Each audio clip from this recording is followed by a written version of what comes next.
আমার নাম সাইদিয়া গুলরুক। আমি দ্রিকের সাথে যুক্ত আছি। সবাইকে ধন্যবাদ আজকে এই আলোচনায় আসার জন্য। আম, কয়েকটা মানে ব্যবহারিক প্রসঙ্গ। এক হচ্ছে বাথরুম এই ফ্লোরেও একটা আছে, 9 তলায় আছে। আর আগুন লাগলে পরে দুই দিকে গেট, একটা গেট এইদিকে আর একটা এই যে বাইরে। আম, এছাড়া সবচেয়ে জরুরি যে বিষয় সেটা হচ্ছে যে আপনারা প্লিজ আপনাদের মুঠোফোন সাইলেন্ট করে রাখুন। আর কেউ যদি রেকর্ড করতে চান তাহলে একটু না করাটাই ভালো। আমরা পুরো আলোচনাটা আসলে সপ্তাহখানেকের মধ্যে দ্রিকের ইউটিউবে সাধারণত তুলে দেওয়ার চেষ্টা করি। আজকে আমাদের সাথে অধ্যাপক মাহমুদুল সুমন আছেন। এই বইটা নিয়ে আমরা অনেক দিন ধরে আলোচনা করার চেষ্টা করছিলাম। সর্বশেষ পরিকল্পনা ছিল জুলাইয়ের 28 তারিখ, বুঝতেই পারছেন। কিন্তু জুলাইয়ের 28 তারিখে আলোচনাটা না হওয়ার কারণে এই প্রসঙ্গটার একটা বিশেষ এবং নতুন গুরুত্ব তৈরি হয়েছে, নতুন পরিপ্রেক্ষিত তৈরি হয়েছে। সেই বিষয়ে যাওয়ার আগে আমি কয়েকটা বিষয় জাস্ট এখনকার এই মুহূর্তের পরিপ্রেক্ষিতের ক্ষেত্রে কয়েকটা বিষয় আমার কাছে মনে হয় যে আমি আমার দিক থেকে উল্লেখ করতে চাই। একটা বিষয়টা একটা আহ্বান অর্থে। আপনারা সবাই জানেন যে আধুনিক রাষ্ট্র সারাক্ষণই শত্রু বানাতে থাকে, নানা ধরনের ষড়যন্ত্র তত্ত্বের মধ্যে দিয়ে নতুন শত্রু খোঁজে। তার একটা শিকার আমাদের দেশে আদিবাসীরা নানানভাবে হয়েছে। এই মুহূর্তে বাংলাদেশের বম জনগোষ্ঠী একটা সামগ্রিক কমিউনিটি হিসাবে এই ষড়যন্ত্র তত্ত্বের শিকার হয়ে আছেন। আপনারা জানেন যে গত বছর এপ্রিল মাসে একটা অনুমান, মানে আমরা অনুমান করি, নানান স্থানীয় তথ্যসূত্র থেকে যা খবর পেয়েছি তার প্রেক্ষিতে অনুমান করি যে একটা সাজানো ডাকাতির নাটককে কেন্দ্র করে বম জনগোষ্ঠীর মানুষরা বান্দরবনের যে এলাকাটাতে থাকে সেই এলাকায় সামরিক তৎপরতা বাড়ানোর লক্ষ্যে এই জনগোষ্ঠীর উপরে নানান ধরনের নজরদারি চলেছে। তার একটা অংশ হিসেবে প্রায় 100 জনেরও অধিক সাধারণ বম নাগরিকদেরকে জেলে পোড়া হয়েছে। তাদের মধ্যে 27 জন নারী আছেন এবং 4 থেকে 4 জন সম্ভবত শিশুও আছেন, এবং তারা এখনো পর্যন্ত কোনো কারণ ছাড়া জেলে আছে। এই প্রসঙ্গটা উত্থাপন করলাম এই কারণে যে এটা আজকের আলোচনার সাথে প্রাসঙ্গিক একভাবে, কিন্তু আরও বেশি এই কারণে উল্লেখ করলাম যে আপনারা যেখানে আছেন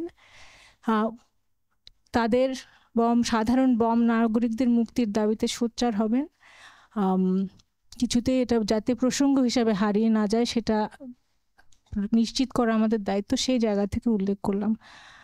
আর তা বাদে জুলাইয়ের 28 তারিখ 2024-এ আলোচনা না হওয়ার কারণে যে পরিবর্তনগুলো হয়েছে সেখানে একদম খুব সামান্য এইটুকু বলবো যে যেই রাজনৈতিক সংস্কারের আলাপ হচ্ছে সেই সংস্কার আলাপে কিভাবে ধারাবাহিকভাবে আদিবাসীদের রাজনৈতিক প্রসঙ্গটাকে প্রান্তিক করা হচ্ছে, সেটা নানা ধরনের এক্সক্লুশন আমরা দেখতে পাচ্ছি। সেটা নীরব, সরব এবং সহিংস। সহিংস যে এক্সক্লুশন সেটা তো আমরা 15ই জানুয়ারি দেখলামই। সেই প্রেক্ষাপটে এই বইটা আসলে বইয়ে যেই দাবিটার প্রেক্ষিতে বইয়ের বিভিন্ন সূত্রধরের সাথে কথা বলেছেন গবেষক মাহমুদুল সুমন, সেই দাবিটা আদিবাসীদের, বাংলাদেশ রাষ্ট্রে আদিবাসীদের সাংবিধানিক স্বীকৃতি, সেই প্রসঙ্গটা ভিন্নভাবে এখন খুবই জলজলেভাবে আমাদের সামনে আছে, আমরা দেখতে চাই বা না চাই। এগুলো আসলে কি পরিপ্রেক্ষিতে এখন আমরা আলাপগুলো এই বইটা নিয়ে কথা বলছি সেটা মনে হলো যে এই বিষয়গুলো উল্লেখ করাটা জরুরি। মাহমুদুল সুমনকে এবার ছেড়ে দিই। Thank you. হ্যাঁ বটে, আসলে জুলাই আমাদের সামহাও আমরা ভাবি নাই যে পরে এসে এখন অন্ততপক্ষে সাম্প্রতিক যে ঘটনা তার প্রেক্ষিতে এটা বলা যায় যে হয়তো ভেবেছিলাম যে এরপরে হয়তো এই বই নিয়ে আলোচনা করার দরকার হবে না, কেননা সময় পরিস্থিতি বদলেছে ইত্যাদি, কিন্তু আসলে পরিস্থিতি বদলায় নাই। আমরা যেভাবে প্ল্যান করেছি আজকে আমি একটু বইটা নিয়ে একটু আলাপ করতে চাই, তারপরে হয়তো আমরা একটা কনভারসেশনে যাওয়ার চেষ্টা করব। তো এই বইটা যেটা সাইদিয়া প্রথমেই বলল যে এটা হচ্ছে আসলে একটা নেটওয়ার্ক অফ পিপল যারা নিজেদেরকে ইন্ডিজিনাস বা আদিবাসী হিসেবে দাবি করেছেন এবং সেটা দীর্ঘ 3 দশক ধরে আসলে তারা এই দাবিটি করে আসছেন বাংলাদেশের রাষ্ট্রের কাছে। সো এটাকে আমি সাধারণত যেভাবে লিখি বা পপুলার লেখালেখিতে আমি বলি যে একটা পলিটিক্স অফ রিকগনিশনের ব্যাপার, যেটা বাংলাদেশের সাঁওতাল, ওরাও, চাকমা, মারমা, ত্রিপুরা, গারো, অর্থাৎ বাংলাদেশের কোট আনকোট সমতলের এবং পাহাড়ি 2 অঞ্চলের যে আদিবাসী জনগোষ্ঠী আছেন তারা সবাই, আমি আবার বলছি 3 দশক ধরে, অর্থাৎ 90-এর দশকের শুরু থেকেই এই আন্দোলনটার সাথে তারা যুক্ত হয়েছেন। এবং এই আন্দোলনটারই এক ধরনের, আমি বলবো না ইতিহাস, কিন্তু এক ধরনের এথনোগ্রাফিক ট্রিটমেন্ট আমার এই কাজটাতে আছে। অর্থাৎ আমি চেষ্টা করেছি এটা বোঝার জন্য যে কিভাবে এই আন্দোলনটা তৈরি হলো বাংলাদেশে, 90-এর দশকে এটা কিভাবে শুরু হয়েছিল। আমি যেহেতু ইতিহাসবিদ নই, আমি ঠিক ইতিহাসের আলোকে জিনিসটা করিনি, কিন্তু আমি চেষ্টা করেছি থ্রু মাই ইন্টারলোকিউটার্স, যাদের সাথে আমার এই গবেষণার আগে থেকেই এক ধরনের বন্ধুত্ব হয়েছিল, সেই ঘটনাচক্রে হয়েছিল। এবং সেটা অবশ্য ঘটনাচক্রে নাও, আবার কেনই বা নৃবিজ্ঞানীর সাথে আদিবাসীদের যোগাযোগ হয়, নিশ্চয়ই এরও একটা বড় সড়ো এক ধরনের প্যারাডাইম আছে। আমি যদি বাংলার অধ্যাপক হতাম তাহলে নিশ্চয়ই আমি আবার এগুলোতে ডাক পেতাম না। এগুলো একটা আছে। ধরে নেওয়া হয় যে আমরা যারা নৃবিজ্ঞানী তারা হচ্ছে আদিবাসীদের নিয়ে গবেষণা করি, এটা একটা পপুলার কনসেপশন আছে। যদিও যেই বিভাগে আমি পড়াশোনা করেছি সেখানে এই ধরনের পপুলার কনসেপশনের কোনো ব্যবহার ছিল না। অর্থাৎ আমরা নেসেসারিলি সাঁওতাল, ওরাও বা চাকমাদের মধ্যে গবেষণা করা ডিপার্টমেন্ট না আসলে। কিন্তু আমাদের এক ধরনের উত্তর আধুনিক পড়াশোনা ছিল, পোস্ট কলোনিয়াল স্টাডিজের প্রতি আমাদের এক ধরনের আগ্রহ ছিল, ফেমিনিজমের প্রতি এক ধরনের আগ্রহ ছিল। আমাদের শিক্ষকরা সেই আগ্রহগুলো তৈরি করেছিলেন। আমি সেই জায়গা থেকেই আসলে একভাবে এই যে আমার ঘটনাচক্রে নৃবিজ্ঞানের শিক্ষক হওয়া, রাজশাহীতে পড়াতে যাওয়া এবং সেখানে একদল সংগঠকের সাথে আমার দেখা সাক্ষাৎ হতে শুরু করলো। এবং আমি সেই জায়গা থেকে আমার যে নিজের যে একটা পড়াশোনার জায়গা আছে সেখান থেকে আস্তে আস্তে আমি বোঝার চেষ্টা করেছি যে এই নতুন তৎপরতাগুলো, যেটা আমার কাছে নতুন লাগছিল 2000 সালের দিকে, 2001-2 সালের দিকে, সেগুলো কিভাবে হচ্ছে, তার পটভূমিগুলো কি, তার প্রেক্ষিতটা কি।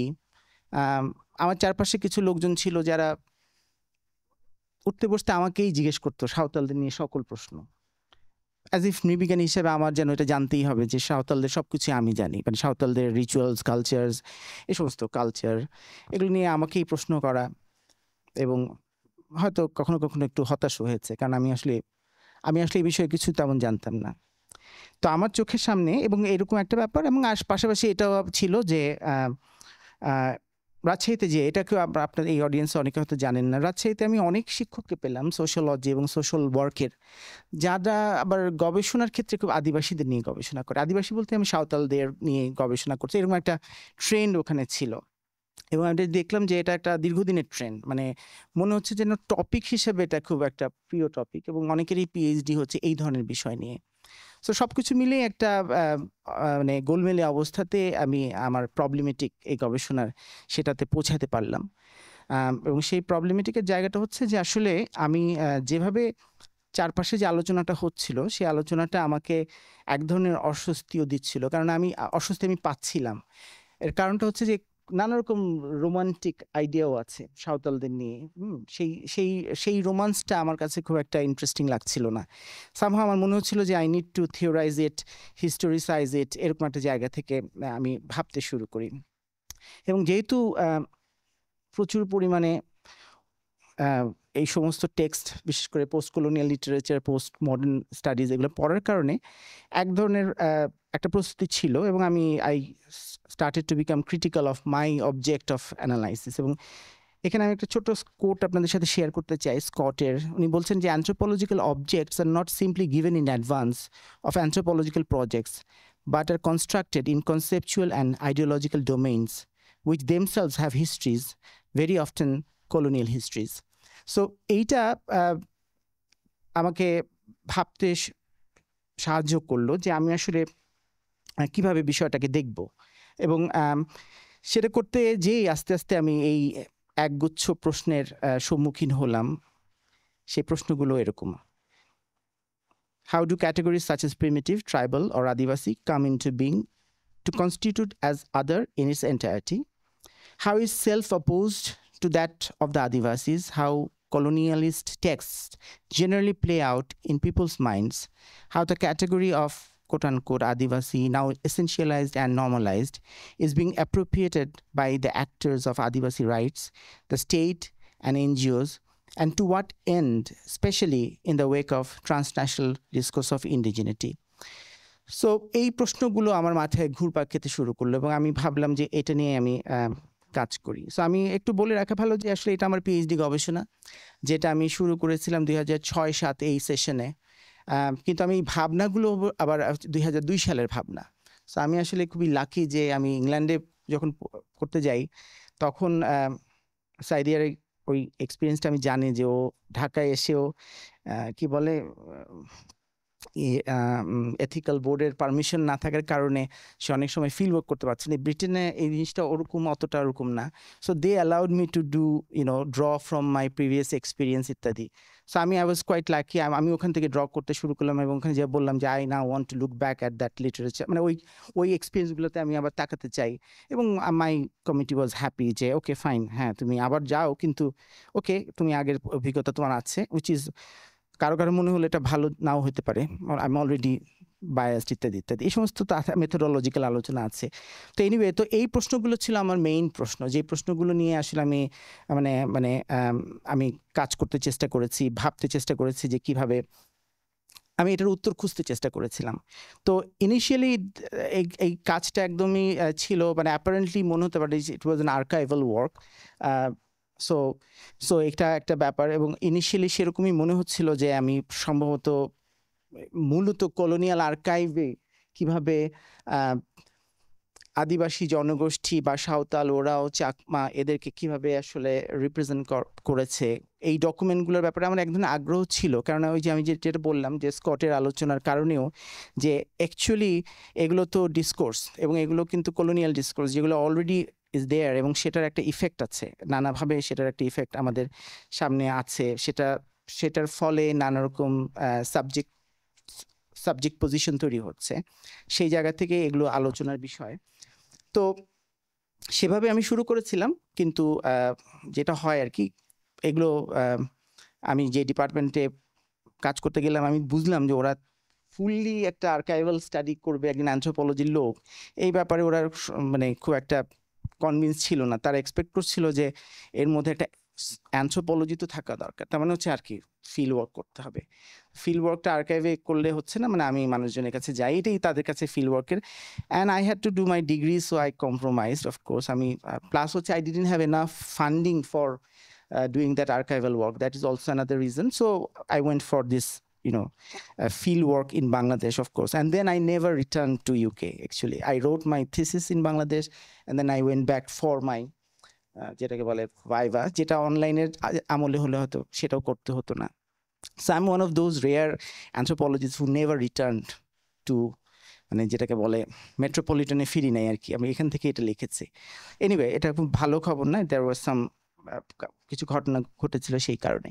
তো এখান থেকে আমার এই 6টা চ্যাপ্টার আমি ইভেনচুয়ালি লিখি এই কাজটা করতে যেয়ে।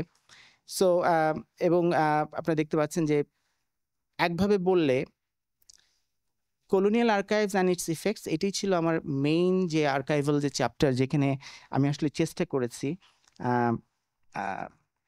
এই আলোচনাগুলোকে একটু হিস্টোরিসাইজ করতে। কারণ এখানে ফুকোডিয়ান যে মেইন যে জায়গাটা, সেটা হচ্ছে যে আমরা এই যে আজকে যেভাবে চাকমা বলে যেভাবে আমরা বুঝি, যে আমাদের যে আইডিয়াগুলো আছে সেটার সাথে ইতিহাসের সম্পর্ক কি, মানে বিশেষ করে কলোনিয়াল ইতিহাসের সম্পর্ক কি, আমি সেই জায়গাগুলোকে এখানে অ্যাড্রেস করার চেষ্টা করেছি, এবং ওইটা এখানে আছে। এবং অ্যাপারেন্টলি এটা আমি যেহেতু সাইদিয়া অলরেডি পড়েছে, শি নোজ যে এটা হয়তো মানে কোয়াইট থিওরিটিক্যালি হেভি মনে হতে পারে, এরকম একটা জায়গা।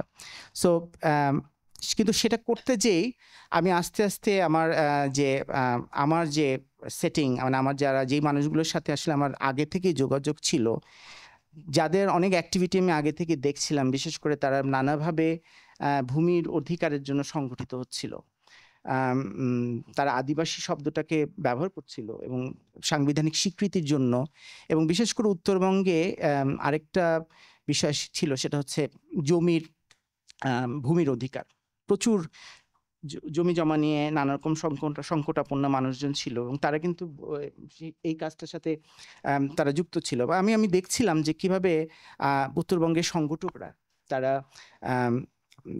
ওখানে নানা ওয়ার্কশপ অর্গানাইজ করছিল, এবং এই ওয়ার্কশপগুলোতে নানা রকম জমি জমা নিয়ে সমস্যা সংকুল মানুষজন তারা কিন্তু আসছিলেন, এবং তারা হচ্ছে একটা রিড্রেস পাওয়ার একটা চেষ্টা উনি করছিল। তো এই সমস্ত কিছুই কিন্তু আস্তে আস্তে আমি থিওরাইজ করতে শুরু করি। বিশেষ করে আদিবাসী আছে এটা হচ্ছে আমার সেই চ্যাপ্টার যেটা দিয়ে আমার গবেষণা শুরু হয়েছিল বলতে পারেন। ওই অর্থে বললে 2002 সাল থেকে আমি এগুলো নিয়ে ভাবছি। তো সেই চ্যাপ্টারটাই পরে 6 নম্বর চ্যাপ্টার হয়েছে, এবং আমি দেখলাম যে বিভিন্ন চ্যাপ্টারগুলোতে আসলে আমি চেষ্টা করেছি যে অর্থাৎ গবেষণা করতে করতে যেটা হলো, আমি বিভিন্ন নেটওয়ার্কের সাথে যুক্ত হতে শুরু করলাম। সো উত্তরবঙ্গের সাথে আমার প্রাথমিক যোগাযোগ ছিল। পরে আমি দেখলাম যে ঢাকাতেও একটা ইয়াং গ্রুপ আছে, যারা হচ্ছে গারো, নিজেদের মান্দি বলছিল তখন তারা 2009-10 সালে। তো আমি দেখলাম যে সেখানেও একটা হিউজ একটা অ্যাক্টিভিজম আছে around this question of identity, এবং সেটাও আমাকে খুব এক্সাইটেড করলো। তার মানে আমি আসলে আমার ওই অর্থে টিপিক্যালি ফিল বলতে যেভাবে অনেক সময় হয় না, অ্যানথ্রোপোলজিতে যারা আছেন তারা জানেন যে অনেক সময় মনে হয় যেন ফিল মানে হচ্ছে কোনো একটা জায়গা, একটা গ্রাম, কিন্তু আসলে আমার ক্ষেত্রে it was always from the very beginning it was some people, interlocutors, যাদের সাথে আমি বন্ধুত্ব রচনা করেছি, যারা আসলে আমার এই গবেষকের পার্টিসিপেন্ট ছিলেন। এবং তখন আমি দেখলাম যে আমার পার্টিসিপেন্ট বাড়ছে। আমি ঢাকাতেও একটা গ্রুপ পেলাম যারা ওয়াঙ্গালাকে নিয়ে এক ধরনের কাজ করছিল। সো সেখান থেকে একটা চ্যাপ্টার আমি এখান থেকে করলাম, সে কিভাবে ওয়াঙ্গালা এই আয়োজনটাকে কিভাবে তারা আবার নতুন করে দেখছে। এটা নিয়ে আসলে অনেক কথা বলা যাবে, আমি আসলে অত ডিটেলে যাব না। আরেকটা চ্যাপ্টার যেটা চ্যাপ্টার 3-তে আমি যে কাজটা করেছি, সেটা হচ্ছে যে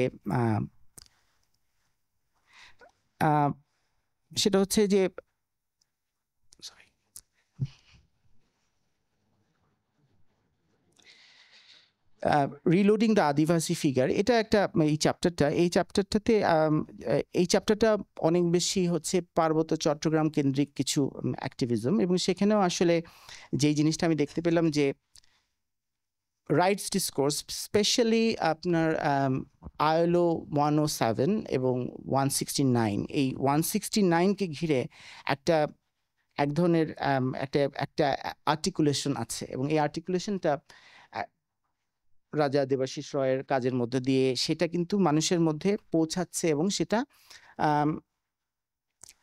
ইমাজিন করতে সাহায্য করছে মানুষজনকে যে বিশেষ করে পার্বত্য চট্টগ্রামেও কিছু অধিকারের প্রশ্নে তাদেরকে সংগঠিত করছে। যেমন এখানে আমি বলেছিলাম, এটার একটা কোর আর্গুমেন্টটা হচ্ছে যে রিলোডিং আদিবাসী ফিগার, মানে আমি যেটা বলার চেষ্টা করছি যে আমি এই সময় থেকে দেখতে শুরু করলাম যে পার্বত্য চট্টগ্রামে একসময় যে CHT ম্যানুয়াল, যেটা প্রায় মলিন হয়ে যাচ্ছিল, তার ব্যবহার প্রায় ছিল না, পুরো পাকিস্তান আমলেই বিভিন্ন গবেষণা দেখাচ্ছে যে এগুলো হারিয়ে যাচ্ছে, এবং মানে এগুলোর ব্যবহার, এগুলোর কার্যকারিতা হারিয়ে যাচ্ছে। এবং সেই ক্ষেত্রে আমি যেটা দেখলাম যে এখন আবার নতুন করে এইখানকার যে এগুলোকে ফিরিয়ে আনার প্রশ্ন চলে আসছে, কেননা CHT ম্যানুয়ালের একটা বড় যে যদি বলি যে গভর্নমেন্টাল প্রিন্সিপাল ছিল টু প্রোটেক্ট এই পপুলেশনটাকে, বিকজ তাদের যে মানে কালচারাল যে বৈশিষ্ট্যগুলো সেগুলোকে প্রোটেক্ট করতে হবে, এরকম একটা জায়গা থেকে কিন্তু কলোনিয়াল পিরিয়ডে এই ম্যানুয়ালটা আসে, এবং এটাকে ফিরিয়ে আনার জন্য একটা দাবি ওখানে ছিল, এবং সেইটাকে আমি হাইলাইট করার চেষ্টা করেছি এই কাজে। কিন্তু একই সাথে যেটা ইন্টারেস্টিংলি দেখতে পেলাম যে বাংলাদেশি সিএসটি নিয়ে কথা বললে, পার্বত্য চট্টগ্রাম নিয়ে কথা বলা মাত্রই বিশেষ করে প্রবল জাতীয়তাবাদী যে চেতনার জায়গা থেকে বেশ টেনশনের একটা ব্যাপার শুরু হয়ে যায়, যে এখানে তো বোধহয় যখন তখন এটা বিচ্ছিন্ন হয়ে যাচ্ছে।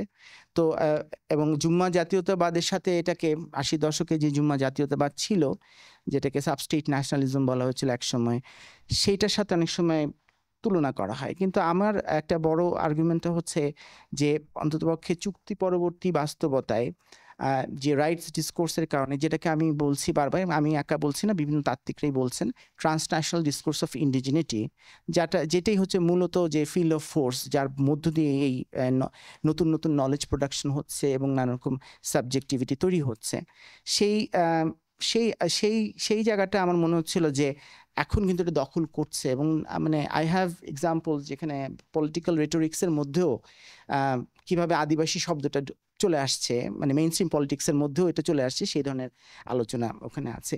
কিন্তু এটা মানে পার্বত্য চট্টগ্রাম নিয়ে আলোচনা করতে যে আমি যেটা লক্ষ্য করেছি যে, এবং ওখান থেকে আমি মানে এইটা একটু বলা, এই পার্টিকুলার এই পোস্টারটা সম্পর্কে বলতে হবে যে এইটার একই সাথে পার্বত্য চট্টগ্রামে যেটা দেখলাম যে ক্লিয়ারলি একটা কন্টেস্টেশন আছে, ওখানকার একটা কন্টেস্টেশন এবং বিভিন্ন পোস্টার, সেখানে পুরো অ্যাক্টিভিজমটাকে একটা ষড়যন্ত্র হিসেবে দেখানোর চেষ্টা করা, আদিবাসী ইস্যু হিসেবে এটাকে দেখানো, এবং তার মধ্যে দিয়ে এগুলো এই ধরনের পোস্টার বিভিন্ন সময় পাওয়া যেত বিভিন্ন জায়গাতে। এবং আপনারা আরও জানেন যে সিএসটি কমিশনের একটা ওদের একটা কোনো একটা মিশনে ওই অ্যাক্টিভিটি ওরা যখন যাচ্ছিল, সেখানেও কিন্তু তারা বাধার সম্মুখীন হয়, এবং ওই সময়টাও কিন্তু আমিও ফিল ওয়ার্ক করছিলাম। তাহলে আমি দেখতে পাচ্ছিলাম যে বান্দরবানে ফর এক্সাম্পল, আমি I was very surprise to see যে আমার বন্ধুর নামও আছে ওখানে, যে এরা হচ্ছে পার্সোনা নন গ্রাটা। মানে I am quite surprised and surprised যে মানে এত এত এত ভয়াবহ কি কাজ ওরা করে ফেলেছে, যে জন্য এরকম একটা ব্যানার, কালো ব্যানারের মধ্যে ওদের নাম থাকবে এবং সিএসটি কমিশনের নাম থাকবে, এবং এগুলো নিয়ে নানা রকম অ্যান্টিসিপেশন যে এগুলো কারা করছে, এটা কি লোকালি হচ্ছে কিনা, নাকি না এটার মধ্যে কোনো আর্মির কোনো রোল আছে কিনা, ইত্যাদি ইত্যাদি। সো এইটা আমি মূলত দেখানোর একটা কারণ হচ্ছে যে দেখেন এই পোস্টারটাও, এই পোস্টারটা কিন্তু আমাকে একজন আমার শিক্ষার্থী সেই পাঠিয়েছিল যে এরকম পোস্টার পাওয়া যাচ্ছে, আমি সেটা এখানে শেয়ার করছি, আমি ইচ্ছা করে নামটা লিখিনি। তো এখানেও দেখেন যে এখানে বলা হচ্ছে যে এইটার এ কোয়ালিশন অফ লোকাল এনজিওস, এটাকে এখানে বলা হচ্ছে কিন্তু যে এনজিওরা হচ্ছে ষড়যন্ত্রকারী, কিন্তু আবার যারা বলছেন তারাও একটা কোয়ালিশন অফ এনজিওস, যারা হচ্ছে এখানে মনে করছে যে এটা একটা ষড়যন্ত্র পার্বত্য চট্টগ্রামের, এবং এর মধ্যে দিয়ে আদিবাসীরা খ্রিস্টান হয়ে যাচ্ছে, সেরকম অভিযোগও আছে। সো এই ধরনের আর্গুমেন্ট আমার যেটা আমাকে মানে এই ধরনের আর্গুমেন্ট বইয়ে আছে, মানে বিভিন্ন চ্যাপ্টারে আছে। পার্টিকুলারলি ওয়ান্না নিয়ে যে চ্যাপ্টারটা, আমি এটা নিয়ে আসলে অনেক বেশি বলবো না, কিন্তু যেটা আমার মনে হচ্ছে যে আমি যে চ্যাপ্টারগুলো লিখেছি সেগুলো আসলে এক একটা অধ্যায়ে এক একটা দিককে হাইলাইট করেছে। কোনো একটা অধ্যায় যেমন যেটা হচ্ছে গিয়ে পার্বত্য চট্টগ্রাম নিয়ে যেই আলোচনাটা বেশি যেখানে আছে, সেখানে অনেক বেশি হচ্ছে যে ট্রান্স গভর্নমেন্টাল যে ডকুমেন্টগুলো আছে, মানে যেটাকে আমি বলছি technology of power, Michel Foucault অবলম্বন করে সেই বিষয়গুলো আছে। তারপর হচ্ছে যে ধরনের গভর্নেন্স প্রিন্সিপালের ভিত্তিতে পার্বত্য চট্টগ্রাম শাসিত হচ্ছিল কলোনিয়াল পিরিয়ডে, সেইটার উপর আলোক বাতাবি করার চেষ্টা করেছে ওখানে। তো ওয়ান্না এবং এর যে রিভাইভাল এবং এর মধ্যে দিয়ে যে একটা আইডেন্টিটি পলিটিক্স, এটা কিন্তু আমি অনেক ক্লিয়ারলি অ্যাক্টিভিস্টদের, মানে আমার মেথোডোলজি যদি বলি যে আমি যেমন করে খুবই পাবলিক ইভেন্ট ফলো করছিলাম, ঠিক পাশাপাশি আবার আমার কিন্তু যে খুব ট্রেডিশনালি না হোক, কিন্তু I was in touch with some interlocutors, যাদের ঘর বাড়িতে আমি যেতাম এবং যাদের সাথে আমার একটা যোগাযোগ ছিল। তো ওয়ান্নার ক্ষেত্রে আমি যেটা দেখেছি যে একটা ইউথ, তারা খুব ইন্টারেস্টিংলি যে তাদের বিভিন্ন সময়ের যে তাদের এই অনুভূতিটা, যে এবং সেটা কিন্তু নেসেসারিলি একটা গ্র্যান্ড কোনো স্কিম না, ওরা ভাবছিল যে তাদের ক্ষেত্রে ক্রিশ্চিয়ানিটি ইজ এ প্রবলেম, এবং ক্রিশ্চিয়ানিটি কীভাবে তাদের জীবনকে বদলে দিয়েছে, এবং তাদের যে প্রি ক্রিশ্চিয়ান যেই বিলিফ সিস্টেমটা ছিল সেগুলোকে কিভাবে বদলে দিয়েছে, বা কিভাবে তার মধ্যে যে যিশুকে নিয়ে অনুষ্ঠান করা ইত্যাদি, সেইটা থেকে এরা বের হতে চাচ্ছিল। তো এইখানে যেই ডেমোগ্রাফিটা আমার সামনে ছিল তারা হচ্ছে গিয়ে ঢাকা বেসড,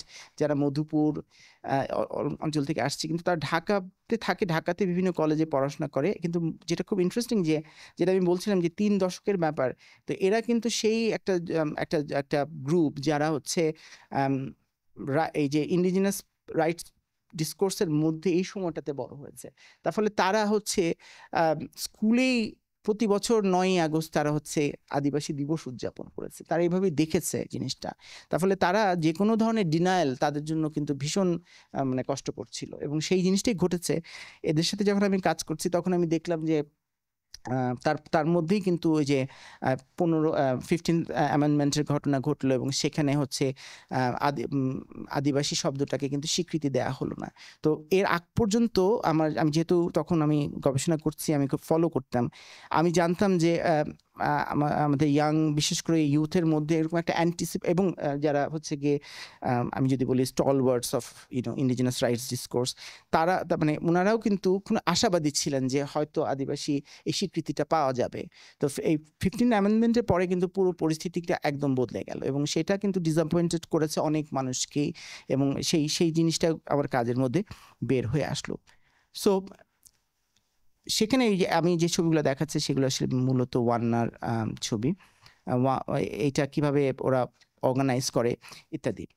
এবং এটা একটা মজার ব্যাপার যে এটা বোধহয় 11 সালের ছবি, কিন্তু এবং তখন থেকে আমার মনে হচ্ছিল যে এই যে মানে নিজেদের আত্মপরিচয় নিয়ে যে কর্মকাণ্ডটা, এটা না দিনকে দিন বড় হয়েছে, এবং এটা আসলে এটা কন্টিনিউ করেছে, এখন আসলে এটা আরো এক্সপ্যান্ড করেছে। তো এভাবেই আমার মূল আমি এভাবে বলবো যে আমার বিভিন্ন চ্যাপ্টার আসলে যেটা আমি বোঝানোর চেষ্টা করেছি যে আসলে এই যে ট্রান্সন্যাশনাল ডিসকোর্স অফ ইন্ডিজিনিটি, সেইটা কিভাবে একটা জনগোষ্ঠীকে, যারা বাঙালি ভিন্ন যে জনগোষ্ঠী, বাংলাদেশের বাঙালি ভিন্ন যে অপর যে জনগোষ্ঠী, সেই জনগোষ্ঠীকে, এবং দ্যাট ইনক্লুডস সমতলের জনগোষ্ঠী, মানে উত্তরবঙ্গ, মধুপুর অঞ্চল এবং পার্বত্য চট্টগ্রাম, তাদের সবাইকে কিন্তু একটা আমব্রেলা টার্ম আদিবাসীর মধ্যে নিয়ে আসছে। এবং এটা কিন্তু এই যে এটা নিয়ে যে তাদের যে এক্সপেকটেশনসটা, এবং কেন এক্সপেকটেশন সেটা আপনারা জানেন যে ইন্টারন্যাশনাল অনেক ইনস্ট্রুমেন্টে যদি আদিবাসী হিসেবে স্বীকৃতি পায়, তাহলে কিন্তু তারা আরও কতগুলো জিনিসে তারা অ্যাক্সেস করতে পারে, কিছু রিসোর্সের ব্যাপার আছে, সেখানে তারা অ্যাক্সেস করার সুযোগ তৈরি হয়। তো সেই জায়গা থেকে তারা কিন্তু এই জিনিসটা এটা করছেন, এবং সেটাই আমার কাজের একটা বড় দিক, যে কিভাবে এই ডিসকোর্সটা একটা জনগোষ্ঠীকে তার আত্মপরিচয়ের ব্যাপারে আগ্রহী করে তুলছে, এবং তারা মনে করছে যে দিস ইজ ইম্পর্টেন্ট। এখানে পজিশনালিটিটা আমার কাছে খুব ইম্পর্টেন্ট, যে কিভাবে মানে দ্য কোয়েশ্চেন ইজ নট যে এটা কি আমাদের এখানকার ডিবেটে অনেক সময় থাকে যে এটা কি ইম্পোজ করেছে কিনা, হ্যাঁ, এই ধরনের একটা হচ্ছে ইম্পোজিশন, আর একটা হচ্ছে যে ষড়যন্ত্র তত্ত্ব। কিন্তু আমার কাছে যেটা মনে হচ্ছে যে এই ধারণাটা আমি ব্যবহার করেছি, সেটা তানিয়া লির একটা ধারণা, যে কেন একটা জনগোষ্ঠী আসলে এরকম একটা পরিস্থিতিতে এইটার একটা পজিশনালিটি নেয়, সেটার পেছনের যে নানা রকম গল্প, জমে থাকা যে কষ্ট, সেইটাকে অনুধাবন করতে পারাটা আমাদের জন্য বেশি জরুরি। তার ফলে এই ডিবেটটা আমার কাছে মনে হয়েছে যে এটা খুব ইম্পর্টেন্ট বোঝা, যে এটা ঠিক মানে এটা ইনভেনশন আর্গুমেন্ট না, এটা হচ্ছে কি যে এটা ইম্পোজিশনও না, এটা হচ্ছে একটা পজিশনালিটি। যে পজিশনালিটিটা আমার যারা ইন্টারলোকিউটার্স, তারা বছরের পর বছর, 1 বছর 2 বছর না, তারা বছরের পর বছর তারা এই কাজগুলো করেছেন, এবং তাদের যে এই জায়গাটাকে, এটার মধ্য দিয়ে তারা একটা নতুন প্রজন্ম তৈরি করেছে, যে প্রজন্ম হচ্ছে তারা আসলে এই শব্দগুলোকে কেন্দ্র করে স্বপ্ন দেখতে ভালোবাসে। এখানে আমি শেষ করব এখনই, শুধু একটাই বলতে চাই যে এই পুরো কর্মকাণ্ডে আমি বলবো যে আমি যে সমস্ত প্রশ্ন আমি বলেছি যে এগুলোর উত্তর আমি দিতে চাই, সেই সব প্রশ্নের উত্তর আমি দিতে পেরেছি সেটা আমি নিজে মনে করি না। প্রশ্ন আমাদের অনেক থাকেই, নিশ্চয়ই কেউ না কেউ ওগুলোর উত্তর দিবে। কিন্তু একটা জিনিস আমি দেখেছি যে এখানে আমাদের বাংলাদেশ রাষ্ট্র, তার যে ভূমিকাটা, আমি বলবো যে এটা যে বারবার এটা ডিনায়ালের মধ্য দিয়ে আসলে আদিবাসী আত্মপরিচয়ের যে রাজনীতি, সেটা বাংলাদেশে আরো শক্তিশালী হয়েছে। এবং তারই আরেকটা আরো সাম্প্রতিক ঘটনা হচ্ছে এইটা, যে আমাদের শিক্ষার্থীদের উপর যে আঘাতটা করা হয়েছে, কি একটা অর্গানাইজেশন, সভরেন্টি, হ্যাঁ, স্টুডেন্টস ফর সভরেনিটি। সো ওরা যেটা করেছে সেটাও কিন্তু আমার কাছে মনে হচ্ছে যে আবারও যে একটা একটা একটা মানে আরো এইটাকে আরো শক্তিশালী করলো, এই আঘাতের মধ্যে দিয়েও কিন্তু এটা আরো শক্তিশালী হয়েছে। সো পুরো সময়টাতে কতগুলো ফ্যাক্টরস এখানে এইটাকে ইয়ে করেছে। তার মধ্যে একটা হচ্ছে 15th অ্যামেন্ডমেন্টের সময়, তার আগে পিছিয়ে হচ্ছে গিয়ে তৎকালীন পররাষ্ট্রমন্ত্রী দীপু মনি বলে বসলেন যে আদিবাসী হচ্ছে একটা মিসনোমার বাংলাদেশের ক্ষেত্রে, এবং সেটাও আরো ফার্দার অনেক তর্ক তৈরি করেছে। তো আসলে আমি যেটা মনে করি যে আমরা আরো অনেক তর্কই করতে পারি, অনেক ডায়ালগ আমরা করতে পারতাম, কিন্তু সে ডায়ালগ না করে কোনো একটা অধিকারের জন্য যখন কেউ আন্দোলন করে, তাকে যখন আঘাত করা হয়, তখন তার ডায়ালগের সম্ভাবনাটা নষ্ট হয়ে যায়। তো আমরা এখন সেরকম একটা জায়গাতে আছি। আমার এই কাজটা আসলে এই পুরো জিনিসটাকেই একভাবে বললে থিওরাইজ করা, হিস্টোরিসাইজ করা, সেটা আমি চেষ্টা করেছি। সো আর এখন ইনফ্যাক্ট আজকের এই অনুষ্ঠানের জন্যই অনেকদিন পরে আমি আমার বইটার দিকে আবারও তাকিয়েছি। এখন আমার মধ্যে একটা ক্রিটিক্যাল একটা লুকও তৈরি হয়েছে, মানে আমি এখন নিজেই নিজের কাজের সমালোচনা করতে পারবো বলে মনে হচ্ছে। তো এটা একটা নতুন অভিজ্ঞতা বটেই যে আমি নিজের কাজটাকে এইভাবে কখনো দেখিনি, পাঠক হিসেবে দেখার চেষ্টা করছিলাম। যে এখন পাঠক হিসেবে অনেকবার দেখেছি, কিন্তু তখন তো আমি আবার এটা রিরাইট করতাম, কিন্তু এখন আমার আর সেই সুযোগ নাই, আমি এখন এটা জাস্ট দেখছি। সো সেই জায়গা থেকে আমার মনে হয় যে এটা একটা জাস্ট একটা স্টেপিং স্টোন। তবে একটা জায়গা আমি খুব চেষ্টা করেছি, সেটা হচ্ছে যে দীর্ঘদিন ধরে সাঁওতালদের উপর কাজ করছি বললেই যে একটা ট্রোপ আছে, কলোনিয়াল একটা ট্রোপ, একটা পপুলার আইডিয়া আছে, এই হচ্ছে গবেষণা, এই হচ্ছে একটা বিশেষ ল্যাঙ্গুয়েজ আছে। আমি আসলে ওটাকে সারাক্ষণ আমি ওটা ভাঙতে চেষ্টা করেছি। সো এটা আমি বলতে পারি যে পারহ্যাপস আমি চেষ্টা করছিলাম যে আমাদের এখানকার এথনোগ্রাফিক টেক্সটের একটা এক্সপেরিমেন্টাল মোমেন্ট তৈরি করা, যেখানে আমি from the very beginning author হিসেবে ফ্রম দ্য ভেরি বিগিনিং উপস্থিত আছি, এবং আমি আমার ইন্টারলোকুটরদের সাথে নানা জায়গায় তর্ক করি। একটা ইন্টারসাবজেক্টিভিটি প্রত্যেকটা পুরোটা সময়ে ছিল, যেটাও আমি আমার কাজে এবং লেখার মধ্যে প্রায় পুরোটা জায়গাতেই আমি সেটাকে রেখে কাজটা করার চেষ্টা করেছি। সো আপাতত এইটুকুই। Thank you.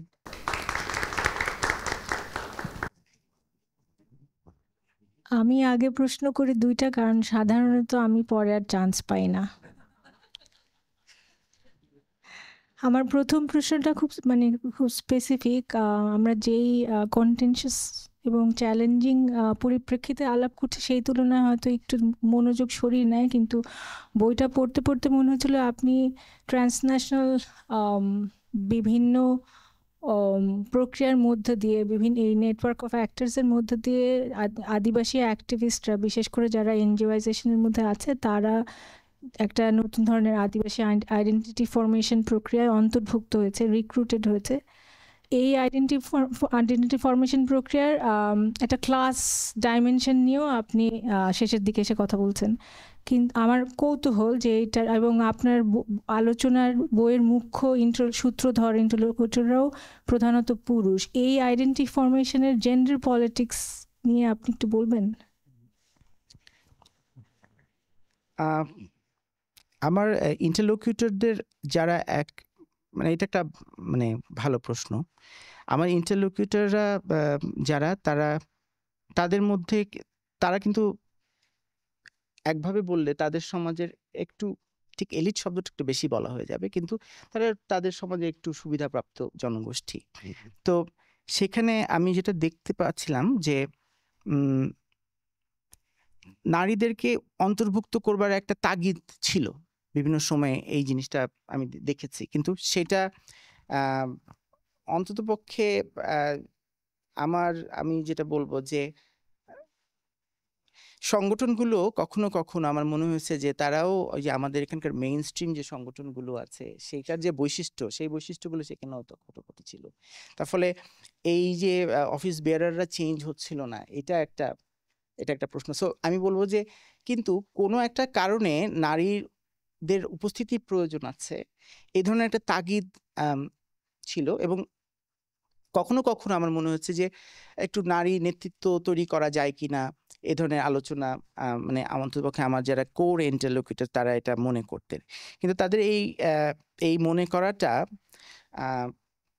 এটা কতটা মানে এটা কমপ্লেক্স, মানে এই মনে করাটার সাথে নানা রকম নারীদের ইনক্লুড করার তো যেই সময়টা 90s এর যেই সময়টার কথা বলতেছি, এনজয়জেশন প্রসেসে তো জেন্ডার ইনক্লুশন হচ্ছে অনেকভাবে ফান্ডিং এর রিকোয়ারমেন্ট, কিন্তু তার বাইরে যারা মানে এই পরিচয়ের রাজনীতিতে রাষ্ট্রের সাথে নেগোশিয়েট করছে, সেই নেগোসিয়েশনে নারীরা কিভাবে এঙ্গেজ করলো সেটা, বা আদৌ করতে পারলো আমি কিনা। বলবো না যে নারীদের অত বড় মানে ইনক্লুশন সেখানে ছিল পার্টিসিপেন্ট হিসেবে কখনো ছিল, মানে আমি যদি ওইভাবে বলি যে প্রচুর যে যে ইভেন্টগুলো আমি বিভিন্ন সময় দেখেছি সেখানে নারীদের উপস্থিতি ছিল, কিন্তু একই সাথে এটাও বলতে হবে যে ঠিক আমাদের মূলধারার যে জনগোষ্ঠী তারা যেভাবে নারীদেরকে এক্সক্লুড করে, তার কিছু কিছু যে এখানেও ছিল না তা বলা যাবে না। এক্সক্লুশনের পলিটিক্স সেখানে ছিল। তবে একটা অর্গানাইজেশন যেটার সাথে আমি অনেক দিন যাবৎ ছিলাম, তাদের এখনকার নেতৃত্ব কিন্তু আবার নারীদের নেতৃত্বে এসেছেন, কিন্তু সেটাও আসলে ফুললি নারী নেতৃত্বে হবে কিনা বা এটা কতটা সাপোর্টেড হবে সেটা এখনো বোঝা যাচ্ছে না। সেখানে একটা পলিটিক্স আছে। কিছু কিছু সংগঠন নারীদের নেতৃত্বেও কিছু কিছু সংগঠন তৈরি হয়েছিল, যেটা আমার কাজ করতে করতে কোনো একটা পর্যায়ে আমি দেখেছি যে নতুন সংগঠন হচ্ছে। ততদিনে আসলে আমি আমার গবেষণার প্রায় শেষ, সুতরাং ওইটাকে আমি হয়তো ওইভাবে হাইলাইট করতে পারিনি। আর হ্যাঁ, আপাতত এখানেই এটুকুই আছে। আমার দ্বিতীয়টা ঠিক প্রশ্ন থেকে বেশি হয়তো কমেন্টের মতো।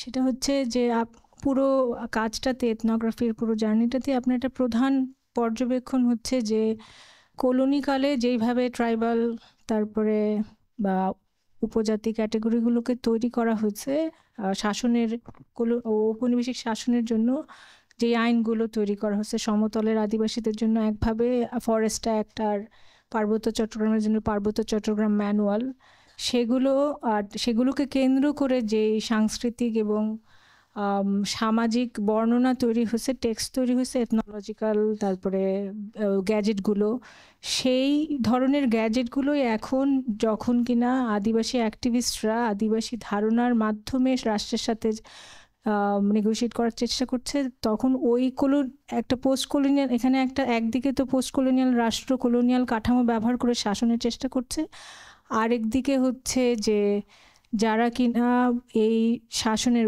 স্বাধীন বাংলাদেশে আদিবাসীরা নিজেদের স্বাধিকারের জন্য লড়াই করছে, তারা আবার কলোনিয়াল রেটোরিকের শরণাপন্ন হচ্ছে কোনো কোনো ক্ষেত্রে, এবং স্পেশালি এনজিওয়াইজড। এটা একটা অস্বস্তিকর প্রসঙ্গ, যেহেতু অনেক আদিবাসী সংগ্রাম, মানে এনজিওয়াইজেশন বললে একভাবে একটা মনে হয় যে আমরা ক্যান্সেল আউট করছি। ক্যান্সেল আউট না করেই বলছি যে এই প্রক্রিয়াটা 90-এর দশকে শুরু হলো। তো এই রিভাইভালিজমকে এটা রিভাইভাল বলবো নাকি এই পরিস্থিতিতে মাস্টার্স টুলস, ওই যে আমাদের অড্রে লর্ডের একটা কথা আছে যে মাস্টার্স টুলস ব্যবহার করা হচ্ছে টু কোয়েশ্চেন দ্য স্টেট। মানে আর এই যে কবিতাগুলো, যে একটা কবিতা আপনি করেছেন, সেখানে ওই সিম্পলিসিটিকে ইনসিস্ট করছে, যে সিম্পলিসিটিকে আবার ট্রাইবাল ক্যাটাগরিতে প্রশ্ন করা হয়েছে। সে মানে এনজিওয়াইজেশনের ক্রিটিক করতে গিয়ে আমরা টেকনিক অফ রেজিস্ট্যান্সকে ডকুমেন্ট করব কিভাবে সেটা ভাবতেছিলাম, বা স্বীকার করব কিভাবে, যেহেতু বাস্তবতাটা এত সহিংস এবং এক্সট্রিমলি এক্সক্লুশনারি। বিশেষ এটা তো এখন একদম জলের মতো পরিষ্কার কিভাবে নানান ধরনের বাঙালি পলিটিক্যাল ফোর্সেস ধাক্কা দিয়ে বের করে ফেলার চেষ্টা করতেছে। আমি অন্তত বেশি পত্রিকায় কাজ করি বলে প্রায় প্রতিদিনই সংস্কার কমিশনগুলো কাদের সাথে মিটিং করছে, কোথায় যাচ্ছে দেখি। আমার জানা মতে এখনো পর্যন্ত কোনো গুরুত্বপূর্ণ কমিশনে সরাসরি যারা বিভিন্ন জেলা উপজেলায় গিয়েছে, বিভাগীয় সদরে গিয়েছে, তারা আলাদা করে পার্বত্য চট্টগ্রাম গিয়ে ওখানকার যেই প্রসঙ্গগুলো, ধরেন মিডিয়া কমিশন, আমি বারবার ভাবছিলাম পার্বত্য চট্টগ্রামে গণমাধ্যমের স্বাধীনতা তো একদম ভিন্ন বিষয়, তো মিডিয়া কমিশন যখন রিফর্ম সাজেস্ট করবে তখন ওনারা কী করবে? তো এক্সক্লুশনের এই বাস্তবতাতে এটা রিভাইভালিজম নাকি ওই মাস্টার্স টুল প্লেট থেকে বের করে জবাব দেওয়ার একটা প্রক্রিয়া, সেটা ভাবছিলাম আপনার কাজটা পড়তে পড়তে আমার সেটাই বারে বারে মনে হচ্ছিল যে এটা ঠিক যে একভাবে একটা একাডেমিক ডিস্টেন্স থেকে মনে হয় যে ইটস এ রিভাইভালিস্ট মুভমেন্ট, কিন্তু আবার যদি আপনি রাষ্ট্রের সাথে যে দর কষাকষি চলছে সেটার মাথায় রাখি, তাহলে দর কষাকষিও বলা ঠিক না, মানে যেই প্রতিরোধ চলছে সেখানে এটাকে আপনি কিভাবে দেখবেন? অস্বীকারের রাজনীতির প্রেক্ষিতে আর টুলসগুলো কি আছে আমাদের কাছে? না, এটাই একটা মেইন কোয়েশ্চেন আমার কাজের, যে এটা কিন্তু আমি শেষ পর্যন্ত এটা মনে করি না যে এটা জাস্ট রিপ্রোডাকশন। এটা ইনফ্যাক্ট কিন্তু it is something new actually. এটা একটা স্কিলফুল ডিসক্লোজিং অ্যাকচুয়ালি, যেটা এসকোবার যেটা বলছেন, আমি ওইটাকে খুব ইউজ করি, যে মানে এর মধ্য দিয়ে কিন্তু একটা নতুন জায়গায় আমরা যাচ্ছি। সো আমি এই কাজটা নিয়ে যখন প্রথম দিকে ভাবতাম, আমি খুব এই জায়গাতে খুব চিন্তায় পড়তাম যে এটা কি রিইনস্টেট করে কিনা বারবার, কিন্তু আসলে না, কারণ it is creating a news political space, এবং সেই স্পেসটা আমি বলবো যে বিশেষ করে ডিনায়ালের মধ্য দিয়ে it has become even bigger, বিশেষ 15 অ্যামেন্ডমেন্টের পরে। ইনফ্যাক্ট আমি এবার পড়তে যেয়ে দেখলাম যে one of my interlocutor was the first amongst the এই প্ল্যাটফর্মগুলোর মধ্যে যে যখন অস্বীকার করা হলো, সরকারকে বলা হচ্ছে এটা একটা fascist Sarkar. That was back in অনেক আগে, কিন্তু সেই যখন হচ্ছে, তো আমি তখন খুব মজা লাগলো। এখন উনি নাই, উনি মারা গেছেন রিসেন্টলি।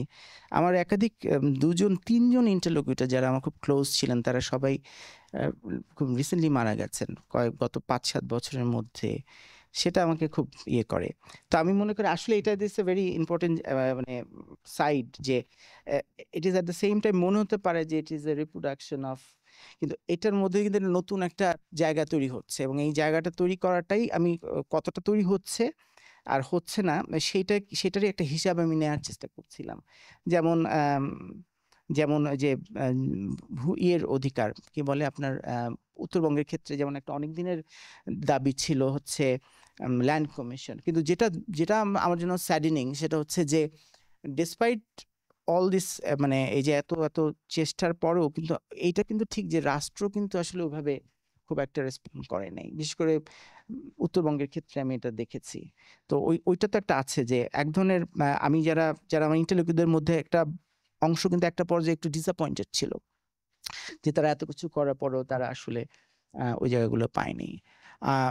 আর অফকোর্স এটা আমার কাজটা কিন্তু বেসিক্যালি এটা শুরু হয়েছে কিন্তু যারা হচ্ছে একটু এনজিওয়াইজড জায়গা থেকে শুরু করেছিল, কিন্তু আমার যে একটা পোস্টস্ক্রিপ্ট আছে সেখানে ওখানে আছে যে আসলে এখানে কিভাবে এটা আরো আর্টিকুলেটেড হচ্ছে এবং আরো নতুন মানুষ যুক্ত হচ্ছে এটার সাথে, এবং একটা ইয়াঙ্গার গ্রুপ ইউথ তারা কিন্তু এখানে যুক্ত হয়েছে এবং তারা অনেক ধরনের নতুন পলিটিক্স নিয়ে আসছে।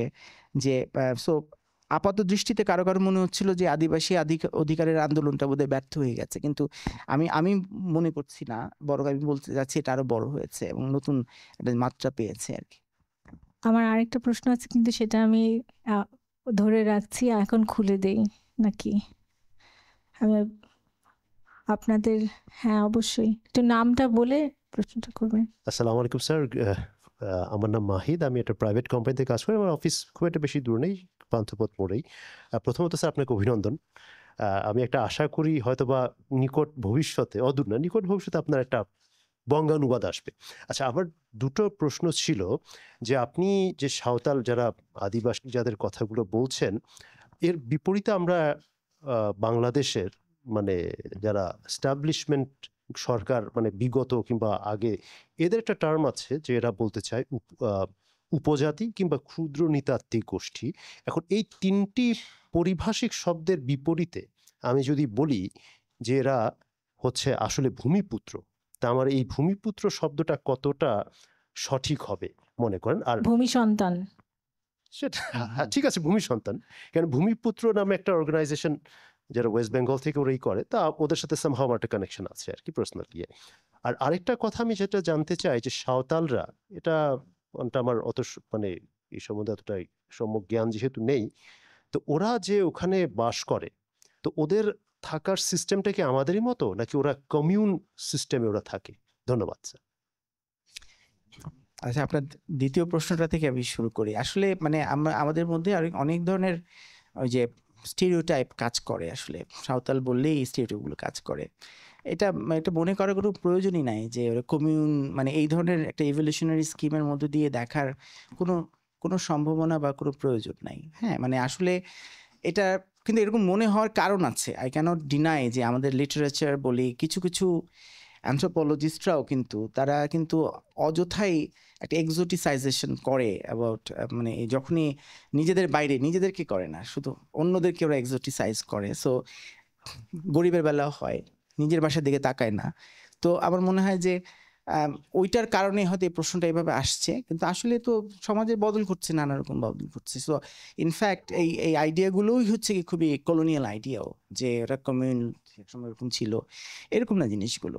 তারাও সময়ের সাথে আমাদের বাংলাদেশের সমাজে তারা নাগরিক, তারা তাদের একটা সাঁওতালদের ক্ষেত্রে পার্টিকুলারলি আপনি যদি জানতে চান যে তারা কিন্তু খুব বেশি দিন আগে না, তারাও কিন্তু বিভিন্ন জায়গায় ট্রাভেল করতে হয়েছে, তারা বিভিন্ন জায়গা থেকে এসেছে।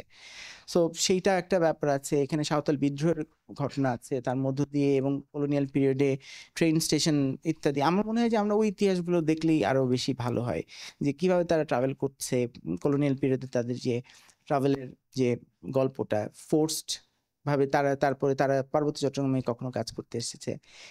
এই ইতিহাসগুলো এইভাবে দেখাটাই ভালো। আর এই ইমাজিনেশনটা যে কোনো একটা জায়গায় তারা যুগ যুগ ধরে থাকছে, এই আইডিয়াগুলো আমার মনে হয় একটু ভেঙে ফেলা দরকার আছে। কোনো জায়গাতে তো আমরাও যুগ যুগ ধরে থাকি না, তাহলে কিভাবে সাঁওতালরাই বা থাকবে? এটা এক্সপেক্ট করার কোনো প্রয়োজন নেই। সো এই আইডিয়াগুলোর মধ্যে অনেক সময় মিসআন্ডারস্ট্যান্ডিং তৈরি হতে শুরু করে আর কি। আর প্রথম যেটা বলছে, অনেক জায়গায় ভূমিপুত্র শব্দটা ভূমিপুত্র, কিন্তু ভূমি সন্তান বলাই ভালো হবে। তো আমার মনে হয় আদিবাসী শব্দটা নিয়েই নানা রকম সংকট তৈরি হয়েছে। এই আদিবাসী বললেই আবার অনেকে মনে করে বসে যে এটা হচ্ছে যে মানে এখানেই তাদের 100 বছরের, মানে 100 তো না, 1000 বছরের ইতিহাস, না হলে তো হবে না। তো ওই আইডিয়াগুলো আমার মনে হয় এই কারণে এইটা কোনটা ভালো হতো সেটা আসলে আমরা এই মুহূর্তে বলার কোনো অপেক্ষা, মানে আমার সেই অবস্থাটা নাই। তবে আমি মনে করি যে আদিবাসী শব্দটাকে ঘিরে যে তর্কটা হয়েছে, সেখানে আমাদের একাডেমিয়া যথেষ্ট রোল প্লে করে নাই, বা যারা করেছেন তারা অনেক সময় যে রাষ্ট্রের যে মানে পলিসি সেই অনুযায়ী কখনো কখনো তারা করেছে। এখানে অনেক ডিবেট আছে, কিন্তু আদিবাসী কি, এটাকে আমেরিকান ইন্ডিয়ানদের মতো কোনো কিছু, এগুলো এই সমস্ত তর্ক আছে। এই তর্কগুলো কিন্তু সব কিছুরই একটা সমাধান আছে। ILO 169-এ সেলফ আইডেন্টিফিকেশনের একটা কথা আছে, যেখানে বলা হচ্ছে যে কোনো জনগোষ্ঠী যে নিজেকে মনে করে যে আমি ইন্ডিজিনাস বা ট্রাইব, এবং সে যদি ওখানকার যে মূলধারার যে জনগোষ্ঠী, তার থেকে যদি সে অর্থনৈতিকভাবে সে যদি একটুখানি, বা সে যদি এমন জায়গায় থাকে যেটা একটু প্রত্যন্ত অঞ্চল, এই সমস্ত ইন্ডিকেশন আছে যে সে মেইন স্ট্রিমের মধ্যে নাই, সে একটু প্রান্তিক অবস্থায় আছে। এইগুলোও কিন্তু সংজ্ঞা, সেলফ আইডেন্টিফিকেশনের একটা ব্যাপার। তো এইটাই আমাদের এখানে আমরা ভাবতে পারতাম যে আচ্ছা, কেউ যদি বলে তাহলে সেইটাকে আমরা রাখতে পারি, সেটা আসলে প্রমাণ করতে যাওয়ার যে এটার প্রয়োজন নেই। কিন্তু আমাদের রাষ্ট্র বিশেষ করে পলিসি লেভেলে যেভাবে চিন্তা করতে গেছে যে তারা এই ধরনের প্রমাণ করতে চেষ্টা করেছে। ওয়ারি বটেশ্বরের যে ঘটনাটা, যে ফাইন্ডিংস, সেটাকে তারা যুক্ত করে বাঙালিরাই হচ্ছে এখানকার মানে এটা বলে যেটা হয়েছে যে আরো এটা জটিলতা তৈরি হয়েছে আর কি। সো এখন আমি আরেকটু অ্যাড করব যে নেপালে ওরা কিন্তু বলে জনজাতি, ওরকম একটা ওরা একটা, সো ওরা জনজাতি শব্দটা ব্যবহার করে। সো জনজাতির মধ্যে যে আদিবাসী শব্দটা জনজাতি, কিন্তু ওখানেও কিন্তু এই মুভমেন্টটা আছে। আরেকটা ব্যাপার হচ্ছে যে এই আন্দোলনটা, এটা কিন্তু বাংলাদেশ কেন্দ্রিক কোনো আন্দোলন না, সারা ওয়ার্ল্ডে এই আন্দোলন, মানে আমাদের সাউথ ইস্ট এশিয়াতে এবং সাউথ এশিয়াতে সব জায়গাতেই এই আলোচনাটা আছে। আর কোনটা ভালো হতো, দুটো, এক ধরনের মত আছে, পূর্ণ ধরনের মত। তারা অনেকে, যেমন অনেক সিনিয়র অ্যানথ্রোপোলজিস্টরা, তারা বলে বসেন যে আদিবাসী যদি ইন্ডিজিনাস অর্থে হয় তাহলে ওটা তো শুধু আমেরিকার অস্ট্রেলিয়ার জন্য প্রযোজ্য, বা আমাদের এই দক্ষিণ এশিয়ার জন্য না। এটা হচ্ছে একটা ধরনের। আর আরেকটা অ্যানথ্রোপোলজিস্ট, আরেকটা ইয়াঙ্গার গ্রুপ আছে যাদের কাজটা, তারা বলছেন যে একটা কমিউনিটি সে কিভাবে নিজেকে আইডেন্টিফাই করে, আমরা সেইটার দিকে মানে এই ধরনের মানে সে কিভাবে নিজেকে ইমাজিন করে, আমরা সেটাকেও দেখতে পারি। সেভাবে দেখলে নর্থ ইস্টেও কিন্তু এরকম পপুলেশন আছে যারা নিজেদেরকে ইন্ডিজিনাস মনে করে। সো এটা একটা কমপ্লেক্স ডিবেট, কিন্তু এটা আলোচনা করে এটা নিয়ে আলোচনা করা সম্ভব। আমার নাম ওয়াসি আহমেদ, আমি একটু লেখালেখি করি। আসলে বইটা পড়তে পারলে ভালো হতো। তো মোটামুটি যেটা একটা আপনার কথা থেকে যেটা বুঝলাম যে যা হয় আর কি, একটা অ্যাকাডেমিক ডিসকোর্সের কিছু তো লিমিটেশন থাকে, ইন দি সেন্স যে এটার মধ্যে কিছু আর্কেক এলিমেন্ট থাকে, অ্যাকাডেমিক ব্যাপারগুলো থাকে, রাদার দ্যান ফাংশনাল ইস্যুস। আমি জানি না আপনার এটা কি অবস্থা। তো এখন ঘটনা হচ্ছে কি যে মানে with whatever very little learning or reading that I have, এ দিয়ে আমার যেটা মনে হয়েছে যে আমাদের যে আদিবাসী পাহাড়ে সমতলে অন্যতম মূল সমস্যাটা হচ্ছে অ্যাক্সেস টু আপনার ভূমি। পাহাড়ে বিশেষ করে যেটা হচ্ছে যে সমষ্টিক যে মালিকানা, হ্যাঁ, এবং এই জায়গায় বিশেষ করে যে জিনিসটা হচ্ছে এই সমষ্টিক মালিকানার বিষয় এছাড়া আরও জীবনযাপনের অনেকগুলো জিনিসই কিন্তু this are guided by traditional customary laws, এবং এগুলো সেই আপনার হিলট্রেক্স রেগুলেশন 1900 থেকে রেকগনাইজড, লার্জলি রেকগনাইজড। এখন ধরুন ওভার দি ইয়ার্স এটার পাশাপাশি রাষ্ট্রের ইনস্ট্রুমেন্টও আছে সেখানে। তো এখন আপনি এই জিনিসটা কিভাবে দেখেন যে হাউ টু গো অ্যাবাউট, যে এখন আদিবাসী এই জীবনযাত্রায়, বিশেষ করে আমি যদি পাহাড়ের কথাটা বলি, আমি বাইরের তেমন জানাশোনা নেই, পাহাড়ের যে ব্যাপারটা হচ্ছে যে সেখানে যে আপনার কাস্টমারি লর কারণে যে প্রোটেকশনটা ছিল, এবং এখন যে ওভারল্যাপ করছে রাষ্ট্রের অন্যান্য ইনস্ট্রুমেন্ট এখানে রোল প্লে করার কারণে, এরকম একটা সিচুয়েশনে আপনি how do you plan to go about, or how can an Adivasi, conscious Adivasi can look up for একটা পথ বের করার জন্য? Thank you. আপনি যে প্রশ্নগুলো করলেন এইগুলো নিয়ে কিন্তু অনেক আলোচনার স্কোপ আছে, এবং সেই আলোচনাটা করতে হলে ওই যে ব্রডার যে রিকগনিশন ওটা যদি থাকতো তাহলে কিন্তু এই আলোচনাগুলো আমরা অনেকেই করতে পারতাম যে আমরা কিভাবে কাজগুলো করব। আমার দীর্ঘদিনের দেখা দেখিতেই যেটা মনে হচ্ছে গবেষণা করতে, যে পার্বত্য চট্টগ্রাম নিয়ে আমি আলাদা করে বলছি না, কিন্তু আপনি রাইটলি বলেছেন যে এই যে কাস্টমারি রাইটসগুলো এগুলো প্রোটেকশন দেওয়া হয়েছে ম্যানুয়ালে। এখন আমাদের এখানে আমরা কখনো খোলামেলা আলোচনাই করি না, কারণ আমরা তো ম্যানুয়ালকে অস্বীকার করা হচ্ছে অলরেডি, এটা ডিনায়ালের মধ্যেই আছে, এবং এই ডিনায়ালটা কিন্তু নট রিসেন্ট, পুরো পাকিস্তান আমলেও এটাকে ডিনাই করা হয়েছে। তাহলে এখন ওটা তো রিকগনিশন যদি হতো তাহলে আমরা তো কিন্তু তখন একটা রাস্তা ওখান থেকে বের করতে পারবো আমরা, কিন্তু এখনো পর্যন্ত এটা নিয়ে আলাপ কে করবে, এখন কে করতে যাবে, কারণ already it is denied. CST manual doesn't exist, মানে ওইটাকে আমরা স্বীকার করছি না। তার ফলে যেটা আর কি আমার মনে হয় যে আমাদের রিকগনিশনের পলিটিক্সটা ছিলই তো হচ্ছে যখন এটাকে রিকগনাইজ করা হবে তখন তো আমরা এর পরবর্তী স্টেপগুলো নিয়ে আলোচনা করবো যে ওকে ফাইন, নাও আদিবাসী এটা রাষ্ট্রে আমরা এটা রিকগনাইজ করেছি, এখন আমরা দেখি সাঁওতালদের মধ্যে যে নানা রকম সিস্টেম আছে।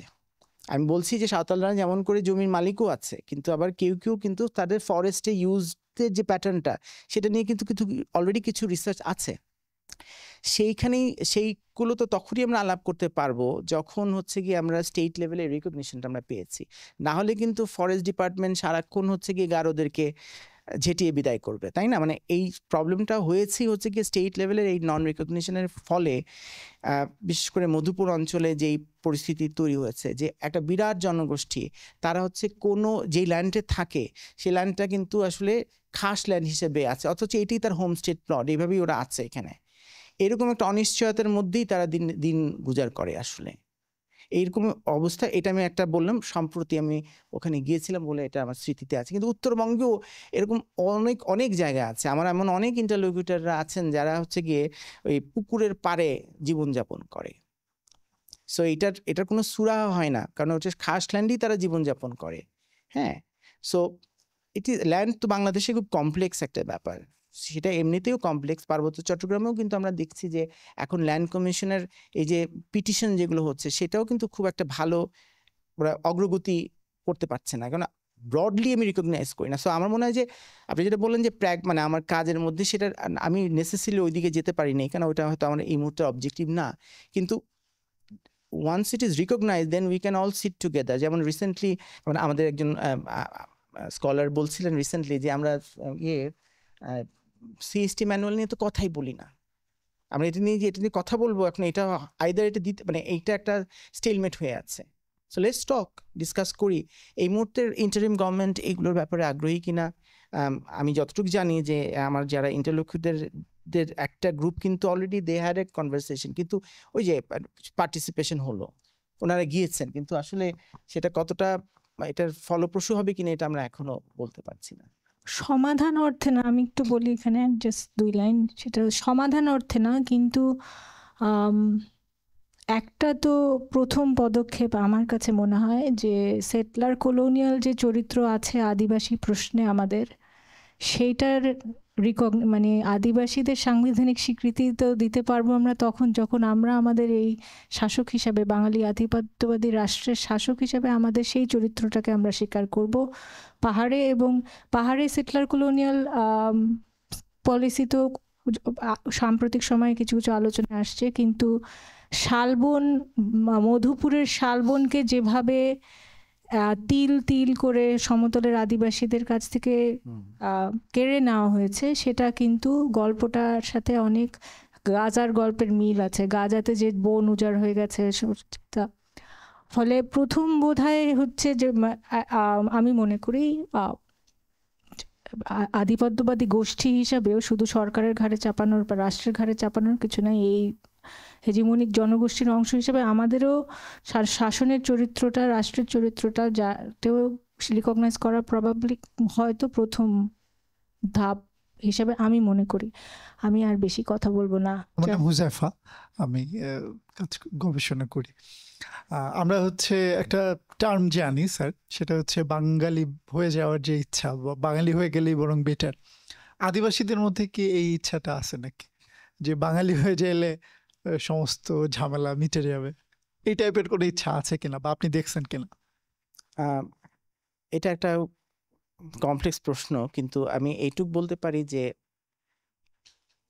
আপনি সংস্কৃতাইজেশনের যে কনসেপ্টটা, এটা যদি আপনি জানেন যে এটা কিন্তু আছে, যে আপনি হয়তো রবি দাস, কিন্তু আপনি হয়তো রবি শব্দটা বাদ দিয়ে দিলে আপনি দাস হলেন। এক প্রজন্ম পরে, হ্যাঁ, আমি একটু স্কুলে পড়াচ্ছি, তাহলে একটা পরিবর্তন হলো। আস্তে আস্তে আমার যেহেতু স্টিগমা আছে, তো আদিবাসী মানে এই স্টিগমা থেকে মুক্ত মানুষ হতে চায়, এরকম ঘটনা হয়েছে, এরকম আছে। এবং এটা আসলে এটা তো হচ্ছে একটা হচ্ছে যে লিটারেচারে আছে, কিন্তু আবার আমি যখন ফিল্ড ওয়ার্ক করেছি তখনও এরকম পরিস্থিতি আমি পেয়েছি যে হয়তো সে তার পরিচয়টার ওইভাবে মানে ঠিক এখন আর বোঝা যাচ্ছে না। সে হিন্দু হয়েছে, কিন্তু সে তো ঠিক মানে প্রান্তিক হিন্দু, কিন্তু সে রবিদাসের পরিচয়টা সে রাখছে না। এই ধরনের কিছু কিছু ঘটনা আমি পেয়েছি। এবং আমার যারা ইন্টারলোকিউটর তাদের কেউ তারা খুব চাইতেন যে না, এটা তুমি করো না, চলো আমরা তো এক জাতি, এই কথাগুলো ওনারা বলতেন। আমি হয়তো এগুলো উইটনেস করেছি। তো এরকম ঘটনা আছে। তো সেটা হচ্ছে সংস্কৃতাইজেশনের যে বড় প্রক্রিয়া, সেইটা তো এখন আত্মপরিচয়ের এই লড়াই এটা তো বন্ধ হয়ে যাবে, এটাই আশা করা যায়। এবং এখানে আর একটু বলার দরকার যে আমার যারা ইন্টারলোকিউটর তারাই তাদের জীবনে, ওনারা একটু খুব ঠাট্টা করে বলতেন এক সময় যে আমরাই তো আমাদের নাম কতবার পরিবর্তন করতে হয়েছে, এখন আবার আমরা নিজেদের যে সাঁওতাল পরিচয়ের যে নামটা, যে গোত্রের নামটা, ওটা আবার জোড়া লাগিয়েছে। তো ওনারা নিজেদের জীবনেই এরকম অনেক সময় অনেক পরিস্থিতিতে পরিবর্তন করতে হয়েছে। আচ্ছা, হাই, আমি স্বপ্নিল। আমি কমেন্ট দিয়ে বরঞ্চ কোশ্চেনে ঢুকি। কমেন্টটা হইতেছে, আমরা যখন এই যে 1000 বছরের গর্বিত বাঙালি ধারণাটাগুলো আসা শুরু করলো, তখন বেঙ্গলি জাতিগোষ্ঠী নিজেদেরকে একটা পেনপটিক কোনো স্টেটের মধ্যে দিয়ে বেঙ্গলি ক্রিয়েট করার চেষ্টা এখনও চলতেছে। লাইক এই যে এবার পহেলা বৈশাখ হবে নাকি সবে বরাত হবে, এটা নিয়ে বেঙ্গলিদের একটা ইয়ে আছে যে আসলে হাজার বছরের গর্বিত বেঙ্গলি। মানে এই পুলিশিং, সেলফ পুলিশিংটা তো বেঙ্গলির মধ্যে অনেকদিন থেকে আছে। সো আদিবাসী আইডেন্টিটি ক্রিয়েটের সময় এনজিওআইজেশনের মধ্যে যখন আদিবাসী আইডেন্টিটি ক্রিয়েট হতেছে, ওদের মধ্যেও এই পুলিশিংটা আছে কিনা যে I have to certain things to become আদিবাসী, মানে I can do this and I can not do that. এইটা ফার্স্টের কোশ্চেন। আর on the other hand comment হচ্ছে, রিসেন্টলি যখন নর্থে আমার একটা ভিজিট হয়েছে, ওই ভিজিটে লোকাল বেঙ্গলিটা আদিবাসীদের মানে আদিবাসী বলতেই কমফোর্টেবল, ওরা স্টেটের সাথে করতেছে না। এবং একটা বেঙ্গলি স্কুলে আদিবাসী সাংস্কৃতিক সংগঠনের সামনে একটা শূকরের স্কাল্পচার আছে, একটা মন্দির আছে, সবাই করতেছে, কিন্তু স্টেট সেন্ট্রালি যে ঝামেলাগুলো করতেছে এগুলোর দেখা যায় অনেক সময় দাঙ্গাগুলো ওখানেও চলে যায়। সো ট্রান্সন্যাশনালটা কতটুকু ট্রান্সন্যাশনাল নাকি সেন্ট্রাল আর পেরিফেরির ওই ব্যাপারটা চলে আসে, যে সেন্ট্রাল থেকেই বরঞ্চ ফুয়েলগুলো বের হয় কিনা। দুইটা কোশ্চেন। আরেকটা কোশ্চেন হতেছে ট্রান্সন্যাশনালের সাথে আমরা যদি এখন দেখি যেহেতু আমাদের ভার্চুয়াল মিডিয়া অনেক, ভার্চুয়াল স্পেসটা is getting bigger and bigger, and indigenous আইডেন্টিটিরও একটা বড় সড়ো প্রেজেন্স আমরা দেখতে পাই। ওরা প্রেজেন্স করতে চায়, বেঙ্গলি যেমন করতে চায়, যেমন হিন্দু মানে আইডেন্টিটি করতে চায়। তো এই ট্রান্স রিয়াল আইডেন্টিটির মধ্যে আসলে আইডেন্টি ফরমেশন কি, what is an Adivasi identity, or what is an Bengali identity, or what is any জাতির identity in cyberspace? Or আপনার প্রশ্নগুলো ওই যে আমার এক সেট প্রশ্নের মতো আর কি, এটার জন্য একটা পিএইচডি আপনাকে করতে হবে। আমি ওরকম অনেক বছর আগে অনেকগুলো প্রশ্ন নিয়ে, তো শেষের ওই আমি শেষ থেকে শুরু করি যে আপনি ওই যে আমি দেখেছি যে সাইবার স্পেসটা কিন্তু সেই 2011-12তেই আমার যারা গারো ইন্টারলোকিউটর তারা অনেক ব্যবহার করছিলেন। সো সেখানে তারা এরকম অনেক অনেক অ্যাক্টিভিটি ওরা করেছে। তখন ইয়ে ছিল আমাদের যে সেলফোন অত পপুলার ছিল না, ওই যে সাইবার ক্যাফে, তা আমার ইন্টারলোকিউটাররা তারা দেবার রেগুলারলি সাইবার ক্যাফেতে যেয়ে তারা নানা কিছু সম্পর্কে জানতো। তো অবশ্যই সাইবার স্পেস একটা খুব ইম্পর্টেন্ট জায়গা, এবং ওই ভার্চুয়াল কমিউনিটি এটা খুবই ইম্পর্টেন্ট। বিশেষ করে গারোদের ক্ষেত্রে আমি বলবো যে এটা খুব ইন্টারেস্টিং যে শুধু তাই না, তুরার সাথে মানে ভারতের তুরার সাথে তাদের যোগাযোগ শুরু হয়ে গেছে। বিকজ এখন এত সহজেই মানে ইমেজারি থেকে শুরু করে গান থেকে শুরু করে এগুলো তো সহজে ইয়ে করা হচ্ছে, মানে অ্যাক্সেস করা যাচ্ছে।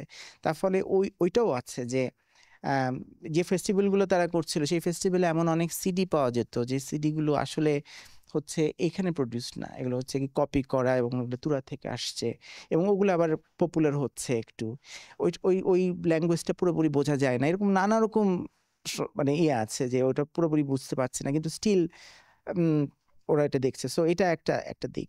আর যারা যারা মানে আমার যারা ইন্টারলোকিউটরদের মধ্যে তো ডেফিনেটলি এটা ছিল, আমি বললামই যে এরকম একটা চেষ্টা তো ছিল যে আমরা আমাদের পরিচয়টাকে সামনে আনি, কিন্তু এই পরিচয়টা সামনে না আনতে চাওয়ার কারণ কি? বিকজ ডমিনেন্ট সোসাইটি তো আসলে এই পরিচয়টা নিয়ে অনেক কটু কথা বলে।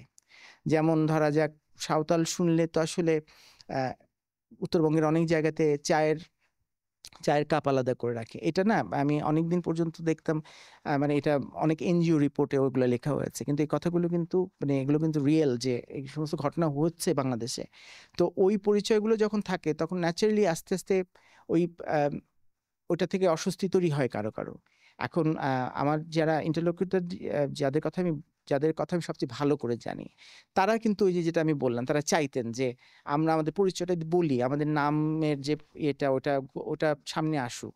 সো সেটা কিন্তু আপনি যদি বলেন যে তারা কতটা ইফেক্টিভ ছিল, তারা আসলে কতটা মানুষের কাছে পৌঁছে গিয়েছিল, এইটা আমার জন্য বলা একটু কঠিন। বিশেষ করে উত্তরবঙ্গের মতো জায়গায়, যেহেতু আমার যারা সাঁওতাল এনারা যে মানে ছোট ছোট পকেট, কিন্তু আমাদের এরকম কোনো ইমাজিনেশন থাকা উচিত না যে they live in a vast একটা গ্রাম, মানে গ্রামগুলো এখন সবই কিন্তু একসময় ছিল, মেমোরিতে এরকম আছে, কিন্তু এখন এগুলো প্রচুর মানে অন্যান্য কমিউনিটির মধ্যে ঢুকে গেছে, তাহলে এখন আর ওরা অনেক ছোট ছোট পকেটের মতো হয়ে গেছে। সো আমার এই প্ল্যাটফর্মগুলো কত মানুষের কাছে পৌঁছেছে, এইটা হয়তো তারা কতটা ইফেক্টিভ ছিল এটা বলা একটু মুশকিল, এগুলো খুবই ডিফিকাল্ট। আমি সাগর, এখন সাংবাদিকতা করছি, আগে স্যারের ছাত্র ছিলাম আর কি। স্যার, আমার যে প্রশ্নটা সেটা হচ্ছে কিছুটা একটু জিওপলিটিক্যাল দিক থেকে, যে আমরা তো বাংলাদেশের মধ্যে থেকেই এই আত্মপরিচয় সংকটটাকে দেখছি। জনপরিসরে যে সকল বিষয়ে বেশ কিছু জিনিস আসলে অনেক আলোচনা হয়, তার মধ্যে একটি প্রধানতম হচ্ছে যে ঠিক বর্ডার লাইনে, অর্থাৎ চট্টগ্রামের ওই হিল ট্র্যাক্সের জায়গাগুলো থেকে সেখানে একই সাথে ভারত, মায়ানমার, চীন, বাংলাদেশ অনেকগুলো রাষ্ট্রের আসলে কিছু জায়গায় কিছু ইন্টারেস্ট রয়েছে, এবং সেই ইন্টারেস্টগুলো ক্ষেত্রে আসলে এই সংকটটা রয়েছে, আত্মপরিচয়ের সংকট, সেটাকেও আসলে কিছুটা ক্ষেত্রে প্রভাবিত করছে। তো এইসব জায়গা থেকে যে যখন আর কি বলা হয় যে ওই জায়গাগুলোতে যদি রাষ্ট্রীয় কিছু সার্ভেলেন্স যদি কমিয়ে দেওয়া হয়, তাহলে হয়তোবা সেই জায়গাগুলো থেকে ইন্ডিয়া কিংবা চায়না কিংবা মায়ানমার তাদের একটা আধিপত্য বিস্তার হবে। তো এবং এই জায়গাগুলো থেকে আবার রাষ্ট্র থেকে কিছু পলিসি নেওয়া হয়, সেই পলিসির ক্ষেত্রে সে পলিসি আবার সেখানকার মানুষের জন্য আবার অনেকটাই হার্মফুল হয়ে থাকে। তো এই সকল এই জিওপলিটিক্সটা ব্যাপারটা নিয়ে এবং এর সাথে আসলে এই আদিবাসীদের যে আত্মপরিচয় সংকট, সেটিকে আপনি কিভাবে দেখছেন? আচ্ছা, জিওপলিটিক্সের প্রশ্নের উত্তর আমি সাধারণভাবে যেটা মনে করি যে জিওপলিটিক্স অবশ্যই ছিল একসময়, এক ধরনের বাস্তবতা 80-র দশকে ছিল, বা 75 পরবর্তী সময়ে একটা বাস্তবতা ছিল। সেই সময়টা এবং তখনকার যারা বুদ্ধিজীবী ছিলেন তারা কিন্তু ওগুলো নিয়ে লিখেছেন, এবং তারা they were very worried about India and its, সেটা একটা সময়। কিন্তু আমি এখন মনে করি বাংলাদেশের এই বাস্তবতায় এখন যে সময়টা আমরা আছি, এখানে যতটা না জিওপলিটিক্স, তার থেকে জিওপলিটিক্সের একটা ভয় এটাকে ব্যবহার করা হয়, একটা জুজুর ভয়, জিওপলিটিক্সের একটা জুজু আছে এখানে, এবং এটা খুব ইজি মানুষকে প্রভাবিত করা। আমি এটা বলছি, আমার মনে আছে রিসেন্টলি ইভেন ইন্টারন্যাশনাল রিলেশনসের প্রফেসররাও তারাও খুব অনায়াসেই অনুমান মনে করে যে আচ্ছা এখানে একটা কিছু হয়ে যাচ্ছে, একটা চাকমা স্টেট বোধহয় হয়ে যাচ্ছে। মাহমুদ, তুমি বুঝতে পারছো না, ইন্ডিয়াতে অলরেডি মিটিং চলেছে। এখন আমি ভাবি যে উনি হচ্ছেন এক্সপার্ট এই বিষয়ে, কিন্তু উনি, এবং যেই নিউজটাতে উনি এটাতে রিয়্যাক্ট করছে সেইটা কিন্তু একটা, এবং তারপরেই কিন্তু আমি তখনও বুঝতে পারছি যে এটা একটা ছোট ঘটনা, এটা সোশ্যাল মিডিয়ার কারণেই হয়তো আমরা জানলাম, আগে হয়তো জানতেই পারতাম না।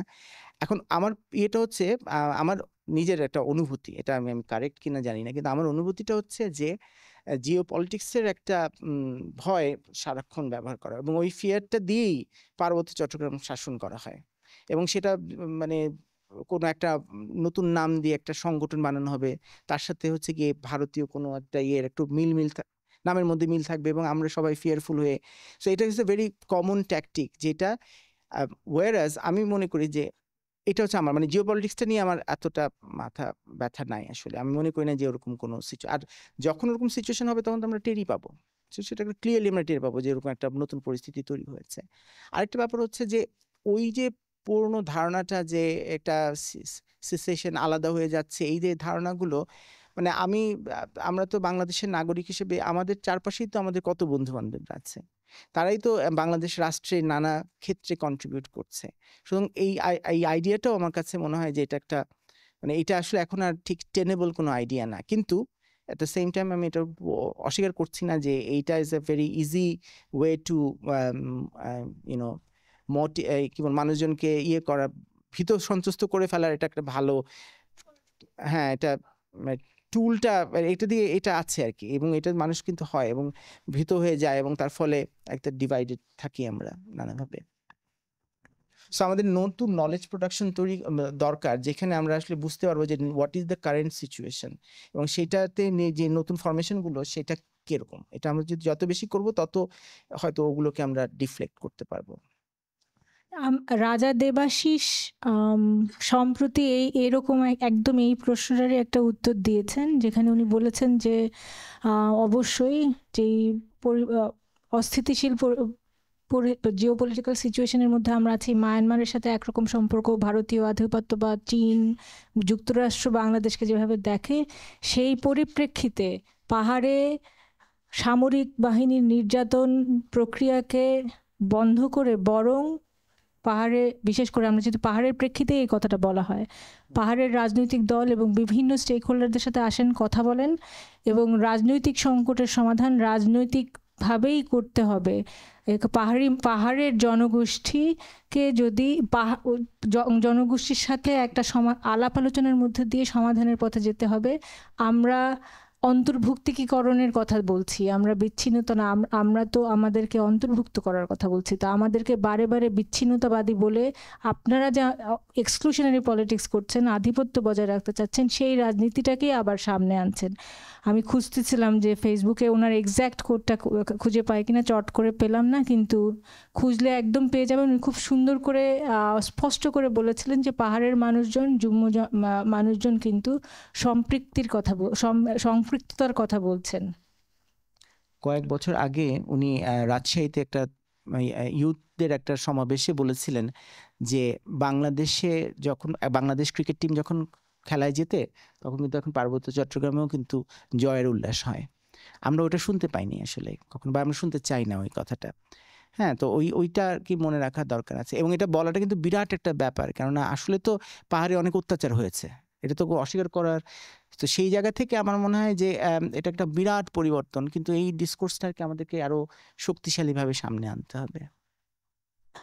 আমি রেহনুমা, আমি একজন লেখক গবেষক। হ্যাঁ, আমার একটা টিকা যোগ করতে চাই, সেটা হচ্ছে বাংলাদেশ রাষ্ট্র নিয়ে যখন আমরা কথা বলি তখন একটা মনোলিথিক একটা বিষয় চলে আসে।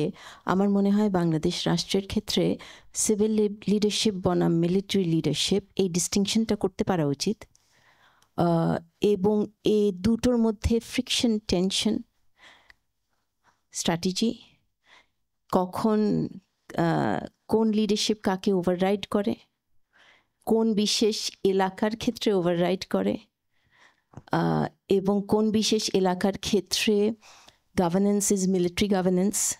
এই প্রশ্নগুলো যদি বাঙালিরা না করতে পারে, এই ডিস্টিংশনগুলো যদি না করতে পারে, তাহলে কিন্তু আমার মনে হয় যে আমরা একভাবে ওই বাঙালি জাতীয়তাবাদী বা বাংলাদেশি জাতীয়তাবাদী এইটার মধ্যেই ট্র্যাপড থেকে যাই। এইটাই একটা টিকা আর কি। থ্যাঙ্কস।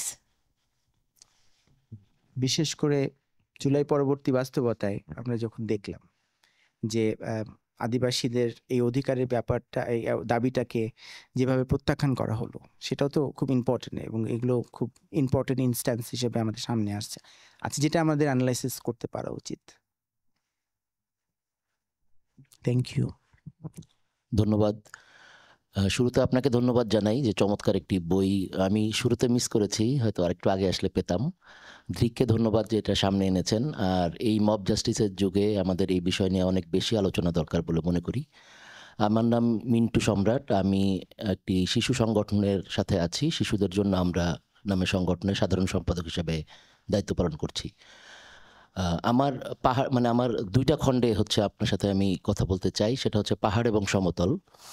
আমার জীবনের প্রথম যাত্রা হচ্ছে 2007-এ, যখন পাহাড়ে আমি যাই, রাতের গাড়িতে যাই। এখন যখন আমি ভোরবেলা পৌঁছাই খাগড়াছড়িতে, তখন আমি দেখলাম যে আসলে ফজরের আজান হচ্ছে এবং অনেক টুপি দেখতে পাচ্ছি আর কি।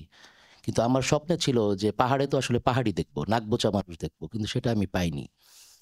সেটা প্রথম থমকে যাওয়া। সরি। তো এখন আমি যখন 2017 সালে পাহাড়ে চাকরি করতে যাই, তখন আমি 3 বছর খাগড়াছড়ি এবং রাঙামাটিতে চাকরি করেছি। তো তখন আমি দেখেছি যে আসলে পাহাড়িরাই সংখ্যালঘু হয়ে যাচ্ছে দিনে দিনে। আমার জানতে চাওয়া যে আসলে আমরা বড় দাগে ধরেন 5টা-7টা জাতিগোষ্ঠীর নাম বলতে পারবো, চাকমা, মারমা, তারপরে হচ্ছে মগ, মুরং ইত্যাদি, তঞ্চঙ্গা। সমতলে যদি বলি আমরা গারো বা সাঁওতাল। এখন আমি যখন ফারুয়া ইউনিয়নে গিয়েছি, আমি উল্লেখ করতে চাই যে পাহাড়ের 3টা জেলার প্রত্যেকটা উপজেলায় আমি ঘুরেছি আর কি। এবং ইউনিয়ন, আমি যেহেতু হেলথে কাজ করি, আমি ইউনিয়ন লেভেলের যে হেলথ সেন্টারগুলো আছে, কমিউনিটি সেন্টারগুলো, কমিউনিটি হেলথ কেয়ার সেন্টার যেগুলো আছে, সেগুলোতে আমি ভিজিট করেছি আর কি। তো ফারুয়া ইউনিয়ন হচ্ছে অনেক দূরে, আপনি হয়তো জেনে থাকবেন, বাংলাদেশের ট্রায়াঙ্গেল যেখানে আছে আর কি, ফারুয়া ইউনিয়নটা হচ্ছে সেখানে, বাংলাদেশ, মিয়ানমার, ইন্ডিয়ার বর্ডার, ওখানে আমি গিয়েছি। ওখানে গিয়ে প্রথম আমি জানতে পারলাম যে বম নামে কোনো একটা সম্প্রদায় আছে। নাথান বমকে যখন সামনে আনা হলো আমাদের সামনে, নাথান বম যখন মিডিয়াতে আসলো, তার আগে কিন্তু বম বলে কোনো সম্প্রদায় আছে আমরা এটা জানতাম কিনা অনেকেই হয়তো বলতে পারবো না। আমার প্রশ্নের জায়গাটা হচ্ছে এমন যে ধরেন আমরা যখন রিসার্চের কাজ করি বা অ্যাজ এ অ্যানথ্রোপোলজিস্ট হিসাবে আপনার স্টুডেন্টরা যখন কাজ করেন, আমরা হয়তো গেলে কোথায় যাই, চাকমাদের কাছে যাই বা মারমাদের কাছে যাই, তঞ্চঙ্গা যারা বড় বড় গোষ্ঠীতে আছে, বা ওদের মধ্যেও কিন্তু ছোট বড় গ্রুপ আছে, হ্যাঁ, চাকমাদের আমরা বড় বলতে পারি। তো এখানে আমার প্রশ্ন হচ্ছে যে নীরবে আসলে জাতিগোষ্ঠীগুলো অনেকেই মানে বিলুপ্ত হয়ে যাচ্ছে কিনা, সেই বিষয়ে কোনো গবেষণা হচ্ছে কিনা। আমরা জানি যে প্রতিদিন আসলে বিশ্বে বিভিন্ন ভাষা বিলুপ্ত হয়ে যাচ্ছে, সেক্ষেত্রে জাতিগোষ্ঠীও হয়তো বিলুপ্ত হতে পারে বা হচ্ছে, এই বিষয়ে কোনো গবেষণা আসলে আছে কিনা আমার জানার আগ্রহ। আপনার বইটা পড়ার আমি আগ্রহ প্রকাশ করছি এবং সংগ্রহ করব। আর সমতলের ক্ষেত্রে আমি যেটা বলবো, ধরেন বাগদি কোনো আসলে আদিবাসী কিনা, বাগদি সম্প্রদায় যেটা আমার বাড়ি ঝিনাইদহ জেলা, যশোর, চুয়াডাঙ্গা, মেহেরপুর, এদিকে অনেক বাগদি সম্প্রদায় আছে। তো এই বিষয়টা আমার জানার আগ্রহ আপনার কাছে, বা বললে আমি খুশি হব। আর সাঁওতালদের যে কথাটা বললেন, সাঁওতালদের আমরা জানি যে তারা সাঁওতালরা বিশেষ করে উত্তরবঙ্গকেই আমরা ধরি, তারাও নিপীড়িত নিষ্পেষিত হচ্ছে প্রতি মুহূর্তে। গাইবান্ধাতে আমরা ঘটনাটা জানি, সুগার মিলারের ঘটনা, জমি দখল করার ঘটনা, এগুলো আমরা জানি। তো বাগদিও আসলে সমতলে থাকে। বাগদি ওরা এখন কাজ করে হচ্ছে বাঁশ, বেত এগুলো নিয়ে কাজ করে। এখন ওই কাজগুলো কমে গিয়েছে, তারা ইটভাটাতে কাজ করে, বিভিন্ন জমিতে কাজ করে।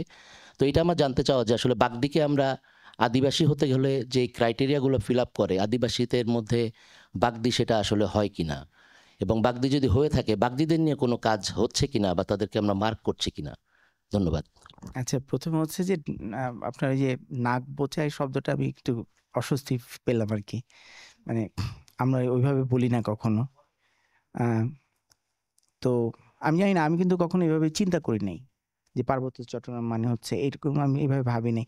আমি ভাবছি যে কেন আমাদের মাথাটা আসে বা এই ধরনের শব্দ কেন আমরা প্রয়োগ করি। তো বমদের সম্পর্কে আমরা জানতাম, এটা অচেনা কোনো কমিউনিটি না, এটা আমরা জানি। হয়তো চাকমাদের মতো অত পরিচিত না। চাকমা, মারমা, ত্রিপুরা আমরা বলার সময় আমরা প্রথমে একটু বড়গুলোকে বেশি বলে ফেলি, এটা আমাদেরও একটা দুর্বলতা, আমাদের উল্টা দিক থেকেও বলতেও পারি। সংখ্যা একটা তো থাকে, আর বেশি লিটারেচার থাকে যাদের নিয়ে বেশি, সংখ্যায় বেশি, তাদের নিয়ে লেখালেখিও বেশি হয়।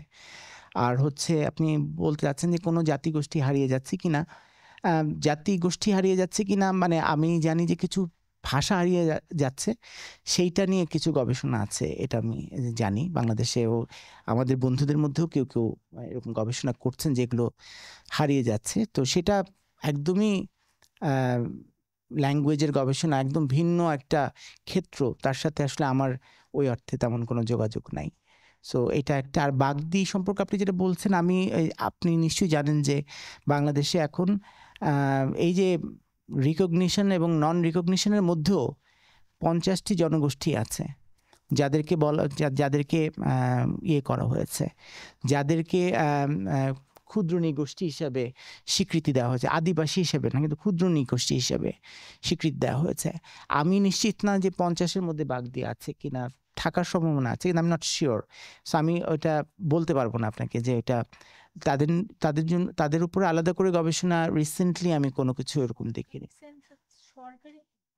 সরকারি সেন্সাসে ভাষা গোষ্ঠী আর ক্ষুদ্র নৃগোষ্ঠীর মধ্যে কিভাবে জানি ওরা একটা ডিস্টিংশন করে, সেই ডিস্টিংশনে করা বাগ্মি লিঙ্গুইস্টিক গ্রুপ হিসাবে আছে, সেটা আমি বেশ কয়েক বছর আগে একটা লিঙ্গুইস্টিক সার্ভেতে দেখেছিলাম। কিন্তু মানে এগুলো তো আবার অফিশিয়াল ক্যাটাগরি, সেটা নিশ্চিত না, মানে সেটাই আমি শিওর না যে এরা একটা কমিউনিটি হিসেবে কোথাও রিকগনাইজ হয়েছে কিনা, ভাষার নামেও যদি হয়। মানে আমি যারা এই আইডেন্টিটি পলিটিক্স নিয়ে, বিশেষ করে ফান্ডিং পলিটিক্স নিয়ে যারা অর্গানাইজ করছে, তার কিন্তু অনেকেই এখন ছোট ছোট জনগোষ্ঠীকে এই স্বীকৃতির এর মধ্যে নিয়ে আসতে চাচ্ছে, এই লিস্টের মধ্যে নিয়ে আসতে চাচ্ছে। আমিও জানি না বাগদি জনগোষ্ঠীকে নিয়ে আসা হয়েছে কিনা, তবে আনা যেতে পারে। মানে যদি এই পলিটিক্স বা এই ধরনের ইন্টারভেনশনের আরো সুযোগ থাকে তাহলে না, ওই লিস্টটাতে থাকতে চাওয়ার একটা বড় কারণ হচ্ছে যে তাতে অন্ততপক্ষে ইউনিভার্সিটিতে ভর্তির সময় কিছু সুবিধা পাওয়া যায়। সো কোটার সুবিধাটার জন্য এই লিস্টিং এর এটা মেইন একটা, কিন্তু এটাও একটা জায়গা। তো এখন অবশ্য কোটা নিয়ে তো আর ওরকম ইয়ে নাই। হ্যালো স্যার, আমার নাম রেংয়ং। আমি একটা প্রশ্ন করব, সেটা মনে হয় অলরেডি চলে এসছে আপনাদের আলোচনায়, তারপরও সেই প্রশ্নটা করার আগে একটু আমার কয়েকটা ভাবনা একটু যুক্ত করতে চাই, যাতে প্রশ্নটা একটু প্রাসঙ্গিক বলে মনে হয় আর কি। আমি জিকে কাজ করছি এখন গবেষক হিসেবে। মানে মূল যে বিষয়টা দাঁড়াচ্ছে মানে পুরো বইটা পড়ে বা হচ্ছে আপনার আলোচনা শুনে, যে আদিবাসী শব্দটাকে এখন অনেকটা আদিবাসী জনগোষ্ঠী হিসেবে যারা নিজেদেরকে পরিচিত করতে চাচ্ছেন, তারা এই শব্দটাকে আঁকড়ে ধরে রাইটস বেসড যে একটা মানে আন্দোলন বা সেভাবে নিজেদেরকে ইয়ে করতে চাচ্ছেন। এবং অবস্থা প্রেক্ষিতে মনে হচ্ছে যে এই যে একটা মেকানিজম তারা খুঁজে পেয়েছেন অবশেষে, এটার সাথে পোস্ট কলোনিয়াল বা কলোনিয়াল যে সিস্টেমটা আছে, যে কাঠামো আছে, সেগুলোর একটা ছাপ আছে। তো এইটা বলার কারণ হচ্ছে মানে আমরা যদি দেখি আদিবাসী পরিচয়টা নিয়ে কেন এত বড় সমস্যা এই রিসেন্ট সময়ে দেখা যাচ্ছে। গত 15 জানুয়ারি আমাদের কয়েকজনের মাথা ফাটিয়ে দেওয়া হলো। তো সমস্যা তো আসলে যারা মাথা ফাটিয়ে দিয়েছে তাদের সঙ্গে কারা যুক্ত সেইগুলোতে, মানে আমাদের যে অভিজ্ঞতা, আমি যেহেতু পাহাড়ের আদিবাসী সেই হিসেবে বলছি যে সেখানে মূলত হচ্ছে আদিবাসী শব্দটাই সবচেয়ে বেশি অ্যালার্জি হচ্ছে মিলিটারিদের এবং সেটেলারদের। তার প্রধান কারণ একটু আগে আপনি একটা পোস্টার দেখিয়েছিলেন যেখানে আমরা ক্ষুদ্র নৃগোষ্ঠী হিসেবে পরিচিত হতে চাই, এই ষড়যন্ত্র থেকে আমাদের মুক্ত করুন, এসব কথাবার্তা যারা বলেন, এটা মিলিটারিরা সার্কুলেট করেন এবং তাদের এজেন্সি মানে এজেন্ট হিসেবে সেটেলাররা এটা ব্যাপক পরিমাণে এটা প্রচারণা করেন। বিশেষ করে আদিবাসী দিবস আসলে আমাদেরকে সবসময় এই টোপের মুখে পড়তে হয়। প্লাস আমরা যখন আদিবাসীর কথা বলি, সম্ভবত আমাদের বাড়ি ঘরে গিয়ে মিলিটারিরা গিয়ে খুব সন্ত্রাসী খোঁজার নাম করে আমাদেরকে নানা ধরনের সমস্যা করেন। তো সেই জায়গা থেকে আমি যদি একটু আপনার মানে বইটার সূত্র ধরে বলি যে আদিবাসী শব্দের প্রচলন তো আসলে সমতলের বা উত্তরবঙ্গের এখানে শুরু হয়েছিল 1930 সালে। যে আদিবাসী শব্দের টার্মটাকে এখন আমরা যেভাবে দেখছি সেটারও আগে প্রচলন ঘটেছিল। আবার আমরা যদি এটাও দেখি যে এটাকে কলোনিয়ালাইজমের বা এই যে সিস্টেম যে কাঠামোটাকে অ্যাডপ্ট করে নিয়ে মানে এখন যাদের ভয় যে খ্রিস্টান রাষ্ট্র হয়ে যাচ্ছে বা ইন্ডিয়ার ষড়যন্ত্রের গন্ধ, সেটারও একটা হয়তো কারণ থাকতে পারে, সেটা নিয়ে একটু পরে আসছি। সেটাকেও যদি আমরা পার্বত্য চট্টগ্রামের ক্ষেত্রে ধরি যে তারা তো আসলে আদিবাসী টার্ম, এটা যদি আমরা হেজিমনিক বা হচ্ছে এখানে বিদেশি ষড়যন্ত্র কলোনিয়ালিস্টদের এক ধরনের ষড়যন্ত্র থাকতে পারে বলে আমরা ধরে নিই, তো তারা তো 60 দশকে আন্দোলন শুরু করেছিলেন কিন্তু প্রবল বাঙালি জাতীয়তাবাদকে বিরোধিতা করে, এবং তখন তারা কিন্তু আদিবাসী টার্মটা নিয়েও আসেন নাই। এবং 97 সালে যে চুক্তিটা হয়েছিল সেখানে উপজাতি লেখা আছে, এবং 2000 সালের পরেই সম্ভবত আদিবাসী টার্মটাকে তারা অ্যাডপ্ট করতে শুরু করে, বিশেষ করে পার্বত্য চট্টগ্রামে। তো আদিবাসী টার্মটা তখনই তারা অ্যাডপ্ট করতে শুরু করেছে যখন তারা দেখছে যে তারা যে অধিকারটা চাইতেছে, ভূমির উপর অধিকার, নিজের প্রথা রীতি পদ্ধতির উপর ভিত্তি করে যে ভূমির উপর তার সামষ্টিক অধিকার ছিল সেগুলোর নিশ্চয়তা এবং নিজেদের সংস্কৃতি নিয়ে বাঁচবার যে অধিকারের কথা তারা বলছে, সেগুলো চাওয়ার প্রেক্ষিতে সেগুলো উপজাতি নামে হলেও ক্ষুদ্র নৃগোষ্ঠীর নাম নিয়েও হলেও যদি সেগুলো নিশ্চিত করা যেত, প্রবাবলি আদিবাসী টার্মে মানে কিভাবে যেত না যেত সেটা একটা মানে সিচুয়েশন তৈরি হতো। তো এখন মানে হুজাইফা ভাই যেমন বলছিলেন যে অনেকে মানে মনে করেন কিনা যে এত সমস্যা হচ্ছে, আমি বাঙালি হয়ে গেলেই তো সমস্যা চুকে যায়, এরকম কেউ মনে করছে কিনা।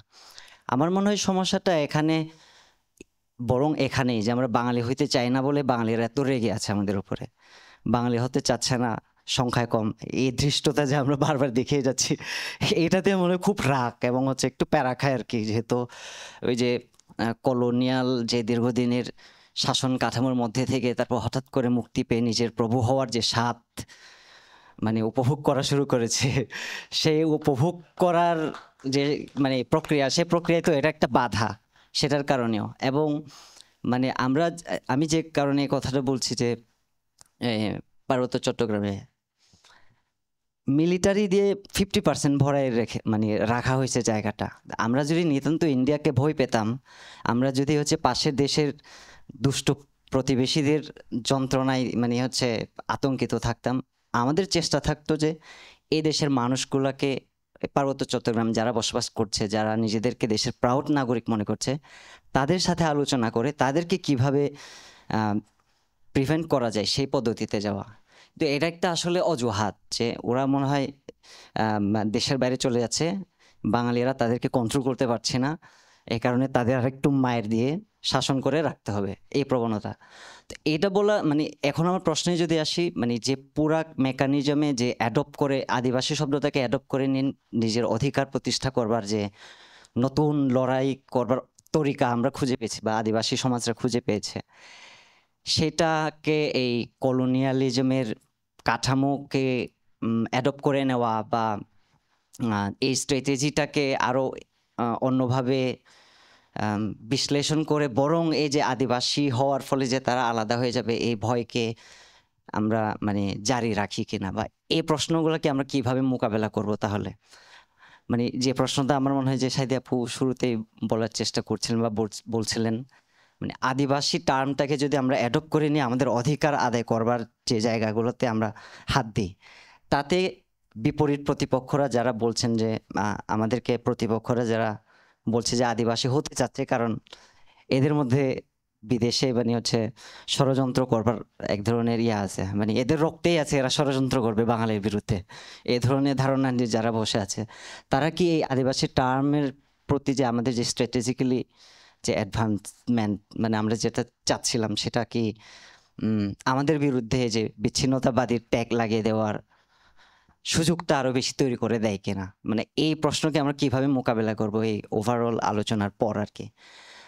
তার কারণ হচ্ছে যে ILO কনভেনশন 107-এর কথা বলছে, যেখানে ইনক্লুসিভের কথা বলতেছে কিন্তু আদিবাসী জনগোষ্ঠীদেরকে একীভূতকরণের কথা বলছে, যেটা 169-এ মনে হয় সংশোধন করা হয়েছিল, যেটা বাংলাদেশ পরে ভয় পেয়ে গেছে। ভালোভাবে পড়েছেন বইটা। পরে বাংলাদেশ ভয় মানে বাঙালি জাতি একটু ভয়ে ভয়ে বলছে আর কি, বাঙালিরা ভয় পেয়ে গেছে, এদের তো একীভূত না করতে পারলে তো সমস্যা আছে।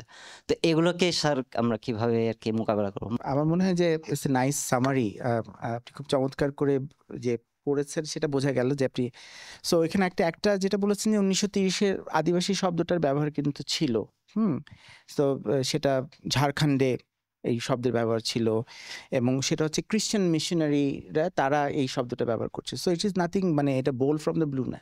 কিন্তু দ্য পয়েন্ট ইজ যে 90s পরবর্তী 93 সালের পরবর্তী সময় থেকে এই শব্দটা একটা কালেকটিভ আইডেন্টিটি হিসাবে যেমন করে তৈরি হয়েছে, এইটা কিন্তু একটা নতুন ঘটনা। তো আমার মনে হয় যে এটা একটা টুল, একটা ফ্রেমওয়ার্ক আছে এবং সেটা নিয়ে তো কাজ হচ্ছে এবং এটা রিকগনিশনটাই হচ্ছে আমাদের রাস্তা। রিকগনিশনের পরেই তো আমরা অন্যান্য আমরা তো সব এক হয়ে যেতে পারবো না, আমরা সবাই তো একটা মনোলিথ হতে পারবো না কখনো, ইট ইজ নট পসিবল, কোনো পৃথিবীতে কোথাও এটা নাই। সো আমাদেরকে ওই ডিফারেন্সটা বুঝতে হবে যে আমাদের যে মানে আমাদের একটা ডিফারেন্স আছে এবং ডাইভার্সিটি আছে আমাদের সমাজে। এই বোধগুলো যখন শক্তিশালী হবে তখন আসলে এবং অবশ্যই আমাদের বইপত্র বলি, আমাদের মিডিয়া বলি, আমাদের নাটক সিনেমার যে রিপ্রেজেন্টেশনাল পলিটিক্স, সেইখানেও কিন্তু আমাদের সব ক্ষেত্রে কাজ করতে হবে যাতে করে আমাদের সারাক্ষণই পার্বত্য চট্টগ্রাম বললে এটা পার্টিকুলার একটা মানে সোমাটিক ফিচার নিয়ে আমাদের ভাবতে না হয়, মানে এটা তো অনেক জায়গাতেই ছড়িয়ে আছে। সো আমি বলতে চাচ্ছি যে it is not only centred around the state only, মানে এইটা ছড়িয়ে আছে কিন্তু নানা জায়গাতে। সো ওইখানেই আমাদের কাজ করার প্রসঙ্গটা আছে। সেটা যেমন করে আপনি অ্যাজ আপনি ফিল্ম মেকিং যদি করেন তাহলে আপনার ফিল্ম মেকিংয়ের মধ্যে দিয়ে আপনি আপনার গল্পটা বলছেন এবং সেটা লার্জার সোসাইটি সে দেখবে, তার আর্টের মধ্য দিয়ে হতে পারে, তার লেখালেখির মধ্য দিয়ে হতে পারে, তার ইতিহাস রচনার মধ্য দিয়ে হতে পারে। সো আমাদের নিজেদের অনেক রকম আরও অনেক ডায়ালগ করা প্রয়োজন এবং আমি আসলে মনে করি যে দীর্ঘদিন ধরে আমি এটা ফিল করছি যে ইভেন আমাদের একাডেমিয়াতেও মানে আমরা এটা নিয়ে প্রপার ডায়ালগই করি না, আমরা এটা নিয়ে সারাক্ষণ শুধুমাত্র একটা মানে একটা কোনো ডায়ালগ নাই। এমনকি আমি টু সাম এক্সটেন্ট বলবো যে ইভেন এনজিওআইজ যে স্পেসগুলো আছে সেখানেও আমি বলবো যে এখানে আরও অনেক বেশি পার্টিসিপেটরি ডিসকাশন হওয়া উচিত ছিল, যেটা হয় নাই, যেটা অনেক বেশি রিচুয়ালিস্টিক হয়েছে। সো এখানে যেহেতু প্রশ্ন আসছে, সো এগুলো নিয়ে আমাদের কথা বলতে আমরা পারতাম আর কি। সো এইভাবে আমাদের আলাপ করতে হবে, ডায়ালগের মধ্যে দিয়ে হবে। কিন্তু আপনি বইটা ভালো পড়েছেন, থ্যাংক ইউ। আর দুটো প্রশ্ন তারপরে। হ্যালো, আমার নাম হচ্ছে Omar Fayez Tamim, country Dhaka university anthropology ডিপার্টমেন্টে। So as someone who starting anthropology, তো আমাদের ফিল্ড ওয়ার্কে যাওয়া হয়েছিল মধুপুরে, since you brought up that topic. So ওখানে যে আমরা দেখলাম যে তিনটা জায়গায় আমরা ফিল্ড ওয়ার্ক করছিলাম সেখানে হচ্ছে ম্যাক্সিমাম পপুলেশন যারা ছিল গারোর তারা হচ্ছে খ্রিস্টানে কনভার্জন হয়েছে। হয়তো এটা আরও আগে হয়েছে বা আমরা যাওয়ার পরে আমরা রিসেন্টলি ডিসকভার করছি আমাদের এক্সপেকটেশন হয়তো ডিফারেন্ট ছিল, বিকজ আমাদেরকে যে লিটারেচার পড়ানো হয়েছিল প্রায়ার টু দ্যাট সেটার থেকে আমাদের আইডিয়াটা অনেক ডিফারেন্ট ছিল। সো আমরা এই জায়গায় বুঝবো কোন জিনিসটা দিয়ে ডিফাইন করবো যে এথনিসিটির বা ক্যারেক্টারিস্টিক্সগুলো কী হওয়া উচিত বা কেন কোনটা দিয়ে আমরা ওটা আইডেন্টিফাই করবো, দ্যাটস ওয়ান ভেরি, হয়তো এটা অলরেডি ডিসকাশনে চলে আসছে বাট স্টিল আমার জানতে ইচ্ছা করছে তাই। আর সেকেন্ড কোয়েশ্চেন হচ্ছে যে এই পুরা ডিসকাশনে বারবার হচ্ছে জিও পলিটিক্সের ব্যাপারটা আসতেছে, সিএসটি ব্যাপারটা আসতেছে, কিন্তু আমরা যদি কিছু নিউজ রিপোর্টও দেখি, ক্রাইম রিপোর্টসও দেখি, ওখানে আমার মনে হচ্ছে যে ইন্ডিপেন্ডেন্ট টিভির একটা পার্টিকুলার এপিসোড ছিল যেখানে তারা হচ্ছে ইনসার্জেন্সের ক্যাম্প খুঁজতে বেরোয়ছিল সিএসটিতে, and in the whole process তারা বাংলাদেশের সেনাবাহিনীর কোনো ইন্ডিভিজুয়ালকে এনকাউন্টার করার আগে আরাকান আর্মি হচ্ছে ইন্ডিভিজুয়াল এনকাউন্টার করছে। সো আরাকান আর্মি তো মিয়ানমারের সেপারেটিস্ট এন্টিটির মধ্যে পড়ে। সো এখানে আমাদের ইন্টারনাল, যদি আমি ধরেও নিই যে আমাদের আদিবাসী গোষ্ঠীদের মধ্যে অনেক ইনসার্জেন্সি বেশি, সেখানে ওই ইনসার্জেন্সির বেশি ধরে নিলাম এই হোল ডিসকাশনে, তাহলে ওই ইনসার্জেন্সিদের যদি কন্ট্রোল করার জন্য এত ফোর্স ওইখানে মোতায়েন থাকে, তাহলে একটা ফরেন এন্টিটি কিভাবে আমাদের সভরেনিটিকে হার্ম করে ভিতরে থাকে, এইটা নিয়ে কোনোদিন কোনো কোয়েশ্চেন করা হয় নাই কেন এই রিপোর্টে আসার পরেও? So have we failed ourselves as a state on that spot or not? Too much emphasis on CST. আচ্ছা, আমার মনে হয় যে আপনার প্রথম প্রশ্নটার উত্তরটাই আমি ঠিক মতো দিতে পারবো। সেটা হচ্ছে যে এই যে আপনি বললেন না যে ক্রাইটেরিয়াটা কি, আমার মনে হয় যে এইখানে আমাদের মানে ওই যে ডায়াক্রিটিক্যাল মার্কস দিয়ে আমরা আদিবাসী ঠিক করব, এই যে এটা একটা খুব ওল্ড স্কুল, হ্যাঁ, যে আমাদের কিছু কিছু বৈশিষ্ট্য আছে এটা দিয়ে আমরা এটা করব। এথনিসিটির একটা হিউজ লিটারেচার আছে, সেই লিটারেচারটা একটা পর্যায়ে এসে এই লিটারেচারটা কিন্তু সেই ওই যে ডায়াক্রিটিক্যাল মার্ক থেকে সরে আসছে, কে কি কোন জামা পরে সেটা দিয়ে আদিবাসী ঠিক করে না। এটা হচ্ছে কি একটা এথনিসিটিকে বলা হচ্ছে একটা প্রসেস হিসেবে দেখা হচ্ছে, একটা প্রসেস। তো এইটার অন্যতম একজন তাত্ত্বিক 60-এর দশকে ছিলেন ফ্রেডরিক বার্থ। উনি দেখানোর চেষ্টা করেছেন এবং উনি কিন্তু তার আগ পর্যন্ত যে ফাংশনালিস্ট অ্যানথ্রোপোলজি ছিল তার যে বৈশিষ্ট্যগুলো সেটাকে পুরোপুরি ভেঙে উনি বলছিলেন যে কীভাবে কালেকটিভ এথনিক গ্রুপগুলো, এবং ওনার শব্দ কিন্তু টার্মটা হচ্ছে এথনিসিটি, এথনিক গ্রুপ, এবং যেটা পরবর্তীতে এরিকসনও ব্যবহার করেছেন। Instead of using terms like primitive, tribe ইত্যাদি না ব্যবহার করে ওনারা এথনিসিটি ব্যবহার করেছেন।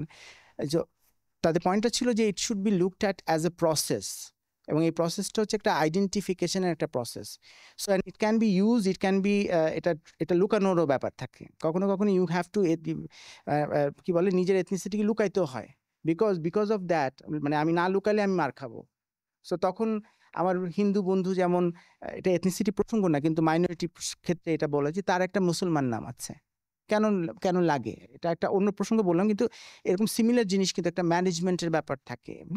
তো বার্থ এবং এরিকসনরা তারা যেটা বলার চেষ্টা করেছেন যে আমাদের এটা দেখতে হবে একটা সাবজেক্টিভ প্রসেস হিসেবে।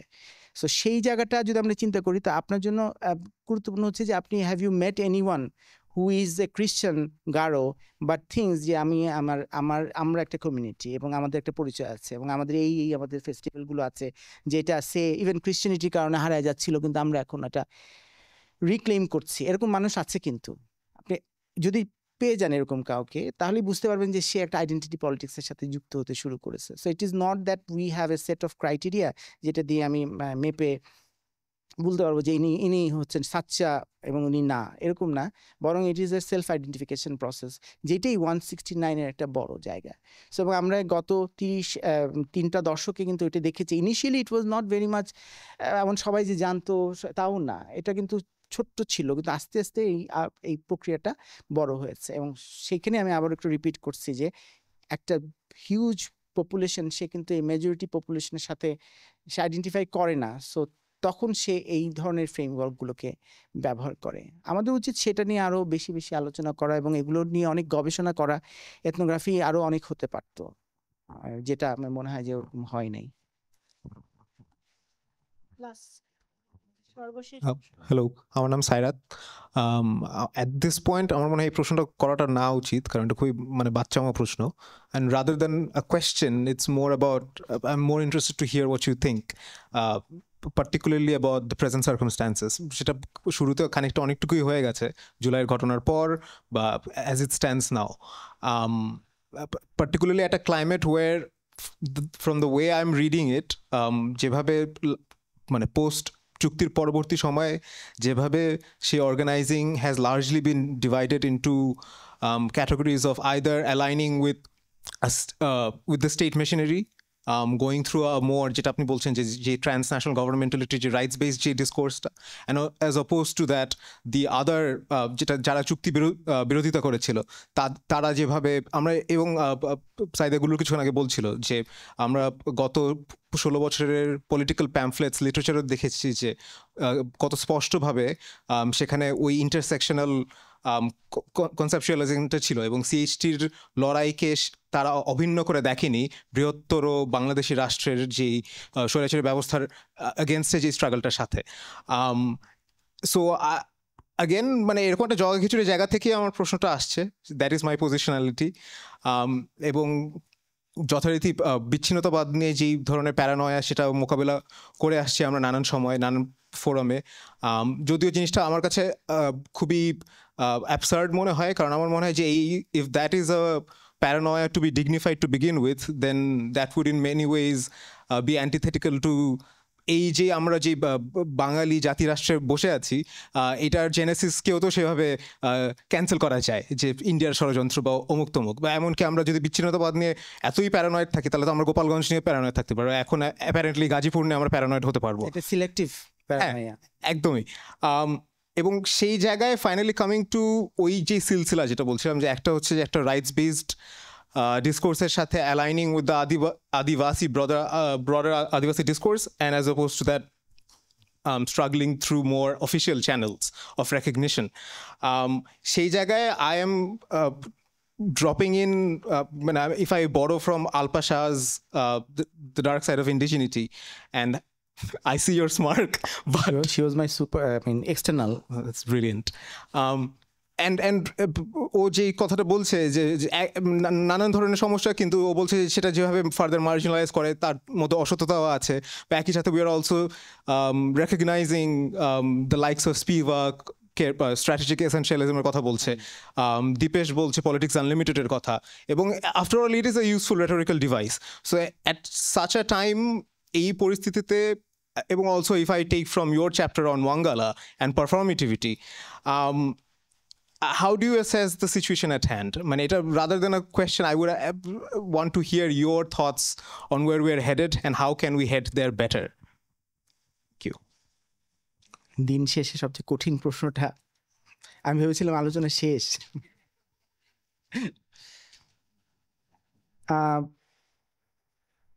ডিসঅ্যাপয়েন্টমেন্ট ডেফিনেটলি কোনো ক্ষেত্রে, বিশেষ করে রিসেন্ট যে ঘটনাটা ঘটেছে সেটা তো ডিসঅ্যাপয়েন্টমেন্ট। তবে এটা আমি বলবো না যে আমি একদমই ভাবছিলাম যে after July things will really change এবং আদিবাসীও কোনো আর ইস্যু থাকবে না, এটা আমি আসলে ভাবি নাই। So I was quite unsure যে এগুলো, তবে তারপরও ঢাকাতে বসে এরকম একটা ঘটনা ঘটবে সেইটা আমি অবশ্য ভাবি নাই। আমি এটা ভাবতে পারি যে পার্বত্য চট্টগ্রামে এরকম ঘটনা আবারও ঘটতে থাকবে, নানা রকম এগুলো চলবে, এবং ওটা ওখানে তো এইটুকু পর্যন্ত আমার ইমাজিনেশনের মধ্যে ছিল। সো আমি বলবো যে এই যে সোকল সভরেন্টি গ্রুপ, নাম স্টুডেন্টস ফর সভরেন্টি, নামও ঠিক মতো জানি না, তো এরা যেটা করেছে এটা আমার জন্য huge disappointment to begin with, যে এটা আমি আশা করি নাই। সো বাট এই তো এইভাবেই তো আমার মনে হয় যে আরো অনেক আলোচনার মধ্যে থাকতে হবে, এই প্রসঙ্গগুলো নিয়ে কথা বলতে পারা দরকার আছে, এবং এটা নিয়ে এত ভয়েরও কিছু নাই। তো অ্যাট দ্য সেম টাইম একটা পজিটিভ সাইড আমি দেখতে চাই, সেটা হচ্ছে যে এই মুহূর্তে আমরা অন্ততপক্ষে অনেক কথা বলছি, এই যে কথা বলছি এবং অনেক ভয়েস, সেটার একটা ভালো দিক আছে। আমরা আমি শিওর না যে আগের আমলে আমি কিন্তু আমার রিসার্চের জন্য ডিজিএফআই এর ইমেল পেয়েছি, যার মূল সারবস্তু হচ্ছে যে ভালো হয়ে যান মানে হচ্ছে ভুল পথে পা দিয়েন না। আপনার মতো একজন শিক্ষিত মানুষ ভুল পথে, এবং এটা আসলে অনেক দিন পরে আমি রিয়েলাইজ করেছি। ইনিশিয়ালি চিঠিটা এমনভাবে লেখা ছিল, মনে হচ্ছিল কি যে স্থানীয় কোনো সেটলার তার, কিন্তু আসলে এটা একটা ইংরেজিতে কিভাবে একজন এটা লিখবে। তো সেই জায়গা থেকে ধরেন আমরা আজকে আলাপ করছি এবং এটা তো ওইটা একটা বড় একটা অগ্রগতি, কিন্তু আরো অনেক অনেক কাজ আমাদের করতে হবে সামনে। সো ডার্ক সাইড অফ ইন্ডিজেনিটি যেটা বলেছেন, এইটা একটা এরিয়া যেটা নিয়ে আমি সবসময় একটু ইয়েতে থাকি, মানে এসেনশিয়ালিস্ট কোনো কিছুই, যে কোনো কিছুই কিন্তু প্রবলেমেটিক, মানে একদম আলপসা কিন্তু ওই জায়গা থেকেই বলছেন যে এটারও একটা প্রবলেম আছে, যে আমি যদি সারাক্ষণ, সো আমার মনে হয় যে রিসেন্ট কনভারসেশনে আমরা কিন্তু ওটা থেকে বের হয়ে আসছি, অ্যান্ড আমরা তো পয়েন্ট আউট করতে চেষ্টা করছি যে আমরা তো একটা নতুন জিনিস বলছি, এটার মধ্যে পার্বত্য চট্টগ্রামের মানুষ আছে, এটার মধ্যে উত্তরবঙ্গের মানুষ আছে, it is an umbrella term, এবং এর মধ্যে দিয়ে আমরা এবং এই ফ্রেমওয়ার্কগুলোকে নিয়ে আরও বেশি বেশি আলোচনা করা। এবং আমি সাইদেকে বলছিলাম যে পার্বত্য আদিবাসীদের নিয়ে বাংলাদেশে কথা বলতে গেলে মনে হয় যেন একটা ষড়যন্ত্র কোথাও আছে, কিন্তু আসলে এটা ইট ইজ ওপেন অ্যাক্টিভিটি, যে এই টুলসগুলো আছে বাংলাদেশে। আরও অনেক ট্রান্সন্যাশনাল ডেভেলপমেন্ট মানে পারফরমেটিভিটির কথা আসছিল, এবং এটা আমাদের সরাসরি পরীক্ষার প্রশ্নেও ছিল, থ্যাঙ্কস টু নাজনীন শিফা। কিন্তু এই প্যারালেলগুলো, এবং পার্টিকুলারলি আমরা যেহেতু অ্যানালাইজ করছি, একটা যেই অংশটা আমি ইনক্লুড করিনি সেটা হচ্ছে যে একটা জিনিসটা ধরেন 16 বছর হয়তো ফ্রেম হতো বিচ্ছিন্নতাবাদী হিসেবে, কিন্তু এখন যতটা তা হয় আমি সাইবার স্পেসে যেটা দেখতেছি তার থেকে বেশি হচ্ছে যে মানে পোস্ট জুলাই খারিজ করার ভাষা, কিন্তু যে আওয়ামী লীগ ফিরে আসছে উপজাতি হিসেবে, আওয়ামী লীগ ফিরে আসছে যৌনকর্মী হিসেবে, আওয়ামী লীগ ফিরে আসছে গার্মেন্টস শ্রমিক হিসেবে, যে কোনো মানে অধিকারের স্বাধিকারের লড়াই সেটা কিন্তু খারিজ হচ্ছে ওইটা দিয়ে। এবং যে প্যারালেলটা দেখতেছে যে মানে এনজিও রাইটস ডিসকোর্স যেই ধরনের, how it constitute certain movements, certain movements for recognition, সেটা তো আমরা প্রবলভাবে দেখি ইভেন বাংলাদেশের যে কুয়ার রাইটস মুভমেন্ট সেখানেও। এবং সেই ধরনের একটা ডিসজাংচার মানে অন্তত আমি দেখি, যেখানে 16 বছরে যে অর্গানাইজিংটা হয়েছিল, যেটা আমরা বলছিলাম যে স্টেট মেশিনারি দিয়ে যারা অ্যাটেম্প্ট করেছিল, they are now largely at the risk of being, মানে ওই ভালনারেবিলিটিটা আমি দেখতেছি, যেহেতু they were vulnerable even before, of course this period তাদেরও vulnerability, but now that is in many ways I feel মানে compounded by this allegation of being part of a broader Awami conspiracy. in fact আমরা দুজনই এখানকার majoritarian মানে কমিউনিটির মানুষ ওই অর্থে, তো এটাও তো একটা ব্যাপার। হ্যাঁ, ওরা এক ধরনের ভালনারেবিলিটি সেন্স কিন্তু এই মুহূর্তেও আছে এগুলো নিয়ে আলাপ করার। So you are right.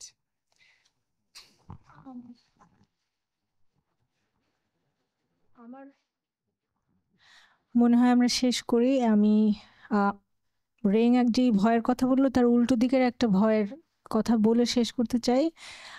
যখন মাহমুদ আর আমি এই আজকের আলোচনার পোস্টারটা শেয়ার করলাম ফেসবুকে, তখন একজন আমাদের পরিচিতই কেউ বোধহয় একজন লিখেছিলেন যে আশা করি আলোচনায় আদিবাসী জনগোষ্ঠীর মানুষজনও আলোচক হিসেবে অংশগ্রহণ করবে। তো অবশ্যই মাহমুদ যেটা বললো যে আমরা দুজন অধিপতি জাতির জনগোষ্ঠী বসে আলাপ করছি কমফোর্টেবলি নিজেদের মধ্যে। এখানে আপনারা যারা আছেন তারাও সকলেই চেনা পরিচিত, এবং আমরা স্বচ্ছন্দে আলোচনা করলাম যে এই ভয়টার কথা রেং বলছে, সেই ভয়টার সাথে আসলে আমরা সেই ভয়টার যে মাহমুদের হেভি থিওরি ভাষায় বললে অন্টোলজিক্যাল যেই কানেকশন করা খুব কঠিন, সেই জন্য সে কিন্তু এই একটা ভিন্ন ভয় আছে যেটার সাথে বাঙালিরা পরিচিত হলে বাঙালি আত্মপরিচয়ের যে সংকট এই গল্পের অন্য অংশ, সেটাকেও আলোচনায় অন্তর্ভুক্ত করা যায়। আমি একদম অনেক বছর আগে প্রথম আমি যখন কল্পনা চাকমার বাসায় যাচ্ছিলাম সে বর্ষার সময়, এবং তখনও এত সহজ যাতায়াত ছিল না পার্বত্য চট্টগ্রামে। তো বর্ষার রাতে, অনেক রাতে কাছে একজন অপরিচিত পাহাড়ির বাসায় আমার থাকার ব্যবস্থা হয়েছিল। ওই বাড়িতে একটা ছোট মেয়ে বাচ্চা ছিল। তা আমি রাত 10টার সময় যখন ওই বাড়িতে ঢুকেছি, মা বাচ্চাকে ঘুম পাড়ানোর চেষ্টা করছে। তা আমরা ঘরে ঢুকছি, তখন মা বাচ্চাকে বলতেছে যে এখন না ঘুমালে দেখ দেখ বাঙাল আসছে, এ ধরে নিয়ে যাবে।